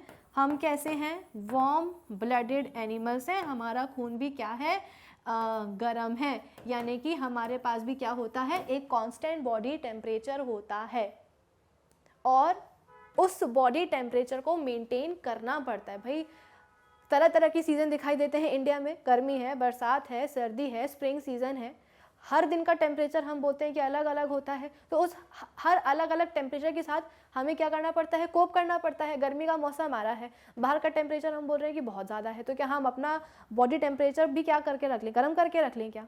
नहीं, ऐसा नहीं हो सकता। क्यों? क्योंकि हमारा तो एक कांस्टेंट बॉडी टेम्परेचर होता है, हम वार्म ब्लडेड एनिमल्स होते हैं। तो क्या होता है, बाहर जब बहुत ज़्यादा गर्मी पड़ जाती है, पसीने आने लगते हैं। पसीना जैसे ही इवेपोरेट होता है, केमिस्ट्री में भी पढ़ाया था मैंने थोड़े दिन पहले, तो एक कूलिंग इम्पैक्ट हमें जनरेट करके जाता है स्वेट का। जब भी इवेपोरेशन होता है तो पसीना आने के पहले तक बहुत गर्मी लगती रहेगी, जैसे ही पसीना आ जाएगा, थोड़ा सा सूख जाएगा, तो थोड़ा सा रिलैक्स हम फील करेंगे, उसके बाद में इतनी गर्मी नहीं लगती है। फिर इसके बाद में ऑयल ग्लैंड्स होती हैं हमारे पास। तो ये ऑयल ग्लैंड्स क्या करती हैं, हमारी स्किन को जो है ना, आप बोल सकते हो कि लुब्रिकेटेड सॉर्ट ऑफ करके रखती हैं, है ना, सूखने नहीं देती हैं, ड्राई नहीं होने देती हैं। फिर इसके बाद में वैक्स ग्लैंड, हमारे कानों में वैक्स ग्लैंड प्रेजेंट होती हैं, और ये बेसिकली एक प्रोटेक्टिव जो हमारे पास कान है वो भी तो क्या है, एक ओपनिंग ही तो है ना, अंदर कोई बैरियर तो लगा नहीं है, टिम्पैनम भी है, तो वो तो मतलब जो ईयर ड्रम है वो भी कैसा है, बहुत ही पतला है।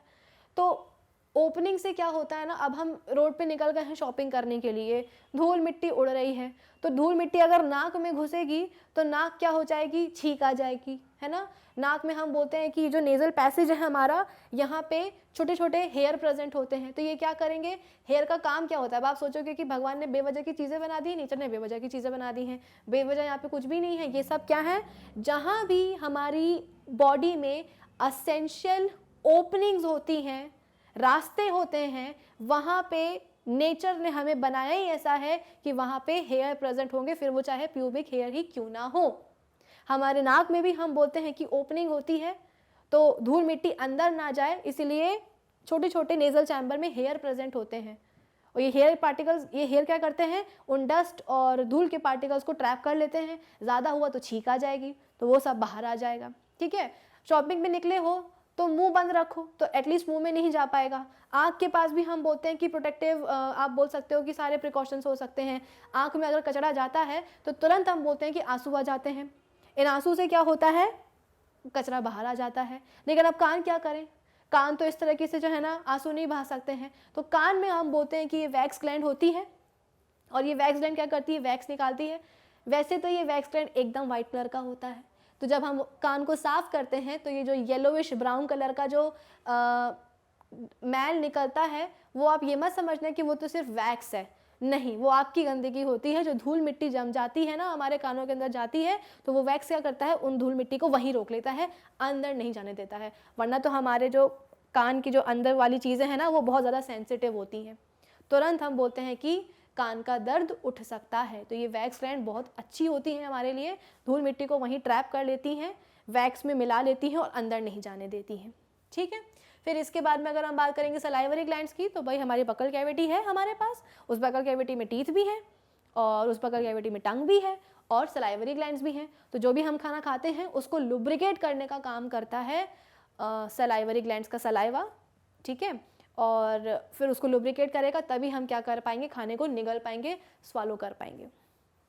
ठीक है, फिर इसके बाद में ये सब बात हुई थी किसकी, ग्लैंड की हुई थी। अच्छा, फिर इसके बाद में हम बात करते हैं सीलोम की। सीलोम में हम बोलते हैं, अब जैसा कि हमने अपने प्रीवियस सेशन में, कल के सेशन में देखा था कि ट्रिप्लोब्लास्टिक हम बोल रहे हैं, सीलोमेट बोल रहे हैं, तो अब आप बोलोगे कि मैम अब तो हम इन चीज़ों का जिक्र कर ही नहीं रहे हैं सिमेट्री का। वो इसलिए नहीं कर रहे हैं क्योंकि जितने भी वर्टिब्रेट्स हैं ना उनका कॉमन कैरेक्टरिस्टिक्स होते हैं, जो ट्रिप्लोब्लास्टिक होते हैं, सीलोमेट होते हैं, सेगमेंटेड बॉडी होती है, दिखाई दे ही रही है हमको, प्लस हम बोलते हैं कि बायलैटरल सिमेट्री होती है। तो ये सब में होता है, बार बार एक ही चीज़ को बोलने की ज़रूरत नहीं है। तो बायलैटरल सिमेट्री होगी, सेगमेंटेड बॉडी होगी और ट्रिप्लोब्लास्टिक होंगे, सीलोमेट होंगे। तो इन हमारे जो मैमल्स होते हैं उनके पास भी हम बोलते हैं कि सीलोमेट होते हैं वो, उनके पास भी कैविटी होती है। ठीक है, कौन कौन सी कैविटीज़ हो सकती हैं, बेसिकली अगर आप हार्ट की बात करोगे, ठीक है, तो हायर स्टैंडर्ड में जाकर के, इनफैक्ट 10th में ही आप हार्ट और लंग्स का स्ट्रक्चर बहुत ही डिटेल में पढ़ने वाले हो। तो जो हमारा हार्ट होता है वो भी एक कैविटी में प्रेजेंट होता है। ठीक है, उसको हम पेरिकार्डियल कैविटी कहते हैं। हमारे जो लंग्स होती हैं, लंग्स के अराउंड भी एक कैविटी होती है जिसको हम प्लूरल कैविटी कहते हैं। ठीक है, इसके बाद में हम बोलते हैं कि हमारे पास एब्डोमिनल कैविटी भी होती है बाकी सारे विसरा के लिए। ठीक है, तो ये अलग अलग टाइप की हम बोलते हैं कि कैविटी या सीलोम हमारी बॉडी में हमें देखने को मिलेंगी, मैमल्स की बॉडी में आपको देखने को मिलेंगी। ठीक है, आई होप इसमें कोई दिक्कत ना हो बच्चों को। तो बहुत सारे कैरेक्टरिस्टिक्स हमने पढ़ लिए हैं, और पढ़ लेते हैं। इसके बाद में बात आती है सर्कुलेटरी सिस्टम की। तो हाँ भाई, क्लोज टाइप का रहेगा, हार्ट होगा, ब्लड वेसल्स होंगी, और हार्ट जो होगा वो 4 चैम्बर्ड होगा। एव्स से ही शुरू हो चुका है, तो मैमल्स में भी वो कंटिन्यू रहेगा, 4 चैम्बर्ड हार्ट होता है। नेक्स्ट पॉइंट क्या होगा, रेस्पिरेशन। तो ऑब्वियस ही बात है, लंग्स होंगी, हमारे पास ट्रेकिया होता है, ठीक है ना, और एलिमेंट्री कैनाल भी हमारी बहुत ज़बरदस्त होती है, ठीक है ना। ईसोफेगस होता है, स्टमक है, स्मॉल इंटेस्टाइन है, लार्ज इंटेस्टाइन है, जो कि हम बोलते हैं कि ओपन होता है किसमें, एनस में। तो फूड पाइप भी होता है और ट्रेकिया, हमारे पास ट्रेकिया भी होता है। आपने नाम सुना होगा कि कई बार बोला जाता है कि खाते खाते जो है ना टीवी नहीं देखनी चाहिए। क्यों? डिस्ट्रैक्ट हो जाते हैं हम, खाने को ध्यान से खाना चाहिए। क्यों? क्योंकि खाना जब हम खाते हैं ना तो बगल में फूड पाइप के साथ साथ विंड पाइप भी होता है, उसको हम ट्रेकिया बोलते हैं। तो कई बार ऐसा होता है कि ट्रेकिया में खाना चला जाता है तो ठसका लगता है, खांसी आने लगती है, और जब तक वो चीज़ बाहर नहीं निकल आती तब तक हम सुकून नहीं ले पाते हैं। तो वैसे तो नेचर ने उसके लिए भी सिस्टम बनाया है। एपिग्लॉटिस एक कार्टिलेजिनस फ्लैप होता है जो कि ट्रेकिया के ऊपर हम बोलते हैं कि ऐसे कुछ प्रेजेंट होता है। तो जैसे ही खाना पहुंचता है तो बॉडी इसे, बेसिकली हमारा जो ब्रेन है, हमारे पास वेल डेवलप्ड नर्वस सिस्टम होता है, हमारे पास ब्रेन है, ठीक है, 2 सेरिब्रल हेमिस्फेयर से वो बना होता है, ब्रेन की चोटी होती है, स्पाइनल कॉर्ड होती है, सब कुछ तो है हमारे पास। तो ब्रेन ही क्या करता है, एपिग्लॉटिस को खोलने बंद करने का काम करता है। अगर खाना आया है तो एपिग्लॉटिस जा करके कवर कर देगा ट्रेकिया को, तो खाना विंड पाइप में नहीं जा पाएगा, वो कहाँ जाएगा, फूड पाइप में जाएगा। अगर हमने सांस ली है तो एपिग्लॉटिस खुला रहेगा ताकि सांस कहाँ जाए, ट्रेकिया में जाए। तो ये हाईली मॉडिफाइड और हाईली इवॉल्व्ड एनिमल्स आते हैं क्लास मेमेलिया में। सर्कुलेटरी सिस्टम हो गया है, नर्वस सिस्टम हो गया है, डाइजेस्टिव सिस्टम भी हो गया है। ऑब्वियसली बात है, हम कैसे होते हैं, यूरियोटेलिक होते हैं, हम यूरिया एक्सक्रीट करते हैं, हमारे पास यूरिनरी ब्लैडर होता है, उसकी ट्यूब्स होती हैं, उसमें हम यूरिन स्टोर करते हैं और यूरिन ही हम क्या करते हैं, एक्सक्रीट करते हैं। तो हम कैसे होते हैं, यूरियोटेलिक होते हैं, यूरिकोटेलिक नहीं होंगे। यूरिकोटेलिक कौन होते हैं, बर्ड्स होती हैं, ठीक है। फिर इसके बाद में हम बोलते हैं कि सेक्सेस हम बोलते हैं कि सेपरेट होते हैं। वेल डेवलप्ड मेल और फीमेल रिप्रोडक्टिव ऑर्गन्स होते हैं। सेक्सुअल डायमॉर्फिज्म हमको यहाँ भी देखने को मिलेंगी, ठीक है। और फर्टिलाइजेशन इनमें भी कैसा होता है, मैमल्स में इंटरनली होता है। फीमेल बॉडी के अंदर मेल और female gametes, eggs and sperms क्या करते हैं, फ्यूजन करते हैं, फर्टिलाइजेशन करते हैं। तो फर्टिलाइजेशन कैसा होगा, इंटरनल होगा, ठीक है। वीवी पेरस होते हैं, सीधे हम बोलते हैं कि यंग वंस ले करते हैं। आई होप ये सभी कैरेक्टरिस्टिक्स सभी बच्चों को समझ में आ गए होंगे। अब एक काम करते हैं, फटाफट से जो भी पढ़ लिया है अभी तक हमने मैमल्स के बारे में समराइज़ कर लेते हैं। सबसे पहले हमने स्टार्ट किया था कि मैमल्स आए कहाँ से हैं, मेमेलिया वर्ड कहाँ से आया है, तो मेमरी ग्लैंड से आया है। इसमें आने वाले सभी एनिमल्स के पास मेमरी ग्लैंड्स होती हैं और जो फीमेल्स होती हैं वो अपने इसी मेमरी ग्लैंड्स पे मिल्क सेक्रेट होता है और इस मिल्क से अपने यंग वंस को नरिश करती है। तो बच्चे जी कैसे पाते हैं इनिशियल स्टेजेस में, बड़े कैसे हो पाते हैं, तो इसी मेमरी ग्लैंड से निकले हुए मिल्क से को पी करके फीड करके ज़िंदा रहते हैं। फिर इसके बाद में एव्स से ही हम बोलते हैं कि इवॉल्व हुए हैं। वैरायटी ऑफ हैबिटेट्स में मिलेंगे, ज़मीन के ऊपर, नीचे, पानी में, पेड़ों में, हवा में, हर कहीं दिखाई देंगे। टेट्रापोड्स होते हैं, 2 पेयर ऑफ लिम्स होते हैं, ठीक है। और ये जो 4 लिम्स होते हैं और हाइंड लिम्स होते हैं। तो जो एक्वेटिक फॉर्म्स होंगे उनमें फिन्स दिखाई देंगे, जो हवा में रहेंगे उसमें 4 लिम्स हम बोलते हैं कि विंग्स में मॉडिफाई हो जाएंगे। इसके अलावा हम बोलते हैं कि क्लाइंबिंग में और जंपिंग में, वॉकिंग में, रनिंग में, बिल बनाने में, बोरो करने में जो लिम्स हैं वो हेल्प करते हैं। और जो लिम्स होते हैं उनमें 5 डिजिट्स होती हैं, नेल्स वगैरह प्रेजेंट होते हैं, ठीक है। और इसके अलावा हर एक फुट में 5 टोज़ होते हैं, ठीक है। फिर इसके बाद में कुछ एनिमल्स में तो हमको सींग भी दिखाई देते हैं, हॉर्न्स भी दिखाई देते हैं, है ना। और फिर इसके बाद में स्किन की अगर हम बात करें तो मेमरी ग्लैंड के अलावा ये सारी ग्लैंड्स भी होती हैं। स्वेट ग्लैंड होती है, ऑयल ग्लैंड होती है और वैक्स ग्लैंड होती है, सलाइवरी ग्लैंड्स होती हैं। सबके फंक्शंस मैंने आपको बेसिक क्या फंक्शन होता है ये मैंने आपको बता दिए हैं। फिर इसके बाद में एंडोस्केलेटन हमारे पास बहुत शानदार होता है। पूरी हमारी बॉडी में ऐसा कोई भी ऑर्गन ना हो जिसको स्केलेटन ने कवर करके ना रखो। जितने भी हमारे विसरल ऑर्गन हैं, हार्ट हो गया, लंग्स हो गई, हमारा ब्रेन हो गया, सब कुछ हम बोलते हैं कि स्केलेटन के अंदर ही पाया जाता है। तो कार्टिलेज भी मिलता है और अधिकतर हम बोलते हैं कि बोन्स दिखाई देती हैं। फिर इसके बाद में स्किन के नीचे हाँ, स्किन में जैसे कि मैंने आपको बताया था कि हेयर प्रेजेंट होता है, हेयरी बॉडीज़ होती हैं। और जैसे जैसे एवोल्यूशन होता गया, जो एक्वेटिक मैमल्स हैं, वेल्स, डॉल्फिन वगैरह, उसमें तो हेयर होते ही नहीं हैं। तो एव्स, गिब्बन वगैरह में देखो कितने सारे बाल होते हैं, लेकिन हमारी बॉडी पे कंपैरेटिवली उतने बाल होते नहीं हैं। बालों की लेंथ, बालों की थिकनेस जो है ना वो कम होती जा रही है। फिर इसके बाद में स्किन में हम बोलते हैं कि आपको याद है हमने पढ़ा था एडिपोज टिश्यू के बारे में, जो कि क्या करता है, फैट स्टोर करके रखता है। तो स्किन के नीचे हम बोलते हैं कि फैट की लेयर भी होती है। जो वेल्स वगैरह होती हैं, डॉल्फिन वगैरह जो होती हैं, सील वगैरह जो होती हैं, इनमें ये फैट की लेयर बहुत ज़्यादा थिक हो जाती है, तो उसको हम ब्लबर कहते हैं। ये ब्लबर क्या करता है कि बॉडी की जो हीट है ना उसको जाने नहीं देता है, बॉडी के अंदर ही उसको रखता है। तो वेल्स वगैरह जो होती हैं, अब भाई समुद्र का पानी तो बहुत ठंडा होता है ना, पानी का टेम्परेचर तो बहुत ही कम हो जाता है, और लेकिन फिर भी हम बोलते हैं कि इतने ठंडे टेम्परेचर में भी वेल्स वगैरह जो होती हैं, एक्वाटिक मैमल्स जो होते हैं, वो सर्वाइव कर पाते हैं। कैसे? तो क्योंकि उनकी बॉडी में जो ब्लबर होती है ना वो उनकी बॉडी की हीट को बाहर जाने नहीं देती है। प्लस हम बोलते हैं कि आपने बोला कि मैम रेस्पिरेशन के लिए तो इनके पास लंग्स हैं, तो फिर एक्वाटिक फॉर्म्स के पास तो गिल्स होनी चाहिए क्योंकि वो तो पानी में रह रहे हैं। उनके पास भी लंग्स होती हैं, लेकिन उनके पास स्पेशल एडाप्टेशन होती हैं कि लंग्स होने के बावजूद वो सांस लेते हैं। कैसे लेते हैं? उनको पानी की सरफेस पे आना रहता है, पानी के सरफेस पे आएंगे, ऑक्सीजन लेंगे और भर के वापस चले जाएंगे। अब ये आप बोल सकते हो कि हैरानी वाली बात है कि क्या उनके पास ऐसी स्पेशल एडाप्टेशन है कि इतने लंबे समय तक के लिए वो अपने बॉडी के अंदर ऑक्सीजन भर लेती हैं और नीचे चली जाती हैं। तो कैसे उनका काम हो रहा है, ये एक बहुत ही आश्चर्य वाली बात है। हमारे सिलेबस में नहीं है तो हम नहीं पढ़ेंगे, लेकिन आपको बेसिक चीज़ें पता होनी चाहिए। रेस्पिरेशन हो गया, माउथ में हम बोलते हैं कि बकल कैविटी है और टंग है, टीथ हैं, बहुत स्ट्रॉन्ग टीथ होते हैं। मूवेबल हम बोलते हैं कि हमारी टंग होती है, लिप्स भी हमारे मूवेबल होते हैं। ईसोफेगस है, ट्रैकिया है, लंग्स हैं, तरह तरह के हम बोलते हैं कि ऑर्गन्स हमारी बॉडी में प्रेजेंट होते हैं।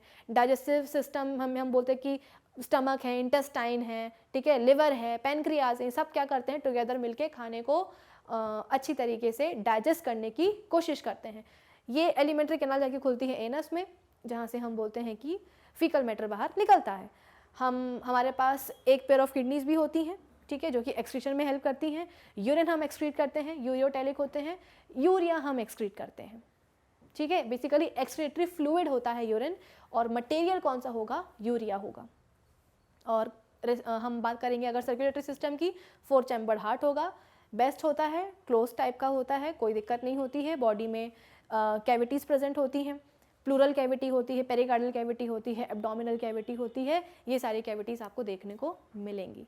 और रिप्रोडक्शन होगा, सेक्सेस सेपरेट होते हैं, डायमॉर्फिज्म समझ में आता है क्लियरली, और फर्टिलाइजेशन इंटरनल होता है। और हम कैसे होते हैं, वार्म ब्लडेड एनिमल्स होते हैं। हमारा खून कैसा होता है, गर्म होता है। आपको याद है मैंने आपको बताया था कि जो फीमेल मस्कीटो होते हैं, फीमेल मच्छर, उनको अपने एग्स के डेवलपमेंट के लिए गर्म खून चाहिए होता है।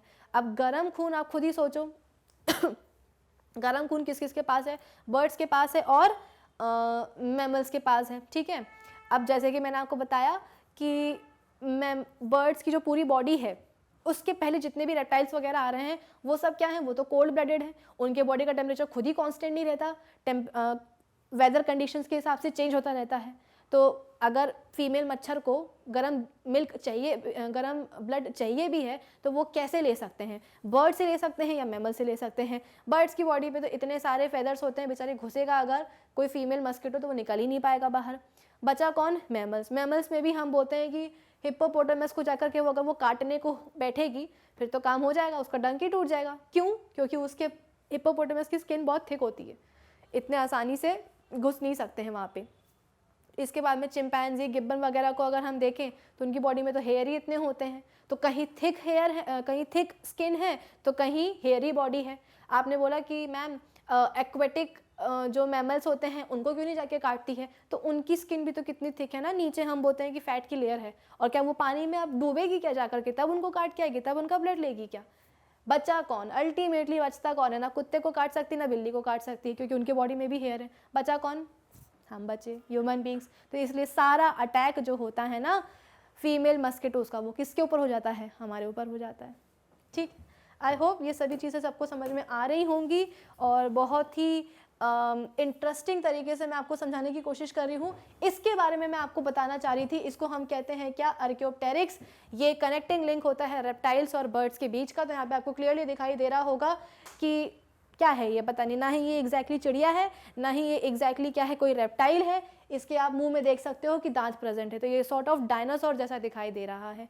तो ये कनेक्टिंग लिंक होता है और यही बताता है कि भाई रेप्टाइल्स और जो एव्स हैं उनके बीच, रेप्टाइल्स से ही इवॉल्व होकर के एव्स आए हैं। तो ये इस बात का सबूत है आर्कियोप्टेरिक्स कि हाँ भाई ऐसा ही हुआ है। ठीक है, तो एव्स हो गए हैं, मैमल्स हो गए हैं। अब इसके बाद में जो हमारा क्वेश्चन था वो हम सॉल्व कर लेते हैं कि what are the differences between, अच्छा तो एम्फीबियंस वाला है, what are the differences between animals belonging to the Aves and those in Mammalia group. तो एव्स में हम बोलते हैं कि इनके पास फेदर्स होते हैं, इनके पास बीक होते हैं। यहाँ पे हम बोलते हैं कि they do not have feathers and the beak is also absent. कौन से मैमल के पास भैया, हम हाँ वो जो फ्लाइंग मैमल्स होते हैं जैसे कि बैट्स वगैरह, उनके पास होंगे। लेकिन अगर मैं आपको बताऊं तो हम अधिकतर मैमल्स में हमें क्या पाया जाता है, हम क्या देखते हैं, हम उन्हीं कैरेक्टरिस्टिक्स को जो है ना कॉमन कैरेक्टरिस्टिक्स मानते हैं मैमल्स की। फिर इसके बाद में ये अंडे देते हैं और यहाँ पे हम बोलते हैं कि ये क्या होते हैं, वीवी पेरस होते हैं। डायरेक्टली हम बोलते हैं कि बच्चे देने में ये विश्वास रखते हैं, ऐसा नहीं है। कुछ ओवी पेरस भी होते हैं जो कि कुछ अंडे भी देते हैं। लेकिन अधिकतर वही वाली बात है कि अधिकतर चीज़ें मोस्टली एनिमल्स कैसे हैं, उनके पास फेदर्स हैं या नहीं, उनके पास बीक है या नहीं, वो अंडे दे रहे हैं या नहीं, वो ही हम उस क्लास के बेसिक कैरेक्टरिस्टिक्स मान लेते हैं। ठीक है, तो मैंने आपको पूरा एव्स और मैमल्स समझा दिया है। तो अब अगर ये सवाल आएगा तो आपको याद होना चाहिए कि भाई एव्स में क्या क्या हो सकता है और मैमल्स में क्या क्या हो सकता है। मेन डिफरेंस तो ये है कि एव्स के पास कोई मेमोरी ग्लैंड नहीं होती है, यहाँ पे होती है मेमोरी ग्लैंड, है ना। एव्स के पास हम बोलते हैं कि उस एक ऑयल ग्लैंड के अलावा कोई और ग्लैंड नहीं होती है। मैमल्स के पास तो बोलते जाओ उतनी ग्लैंड होंगी। एव्स के पास हम बोलते हैं कि ब्लबर नहीं होता है, मैमल्स के पास ब्लबर होता है। ठीक है, एव्स में हम बोलते हैं टीथ नहीं होते हैं, मैमल्स के पास टीथ होते हैं भाई। ठीक है, तो आई होप ये सारी बातें सबको समझ में आ गई होंगी। तो भाई आज के सेशन के लिए बस इतना ही। अब हम मिलेंगे अपने नेक्स्ट सेशन में और फिर इंटेक्स क्वेश्चन सारे हो चुके हैं। अब हम बात करेंगे एक्सरसाइज क्वेश्चन की। तब तक आप क्या करेंगे, हमारी जो ऑफिशियल वेबसाइट है magnetbrains.com उसे विजिट कर लीजिएगा, जहाँ पे आपको सभी चैप्टर्स की वीडियो लेक्चर्स मिलेंगे प्लेलिस्ट में अरेंज्ड, साथ ही साथ सभी टॉपिक्स के वहाँ पे आपको होंगे नोट्स भी available. So do visit our official website magnetbrains.com. Till then keep learning with Magnet Brains. Thank you for watching.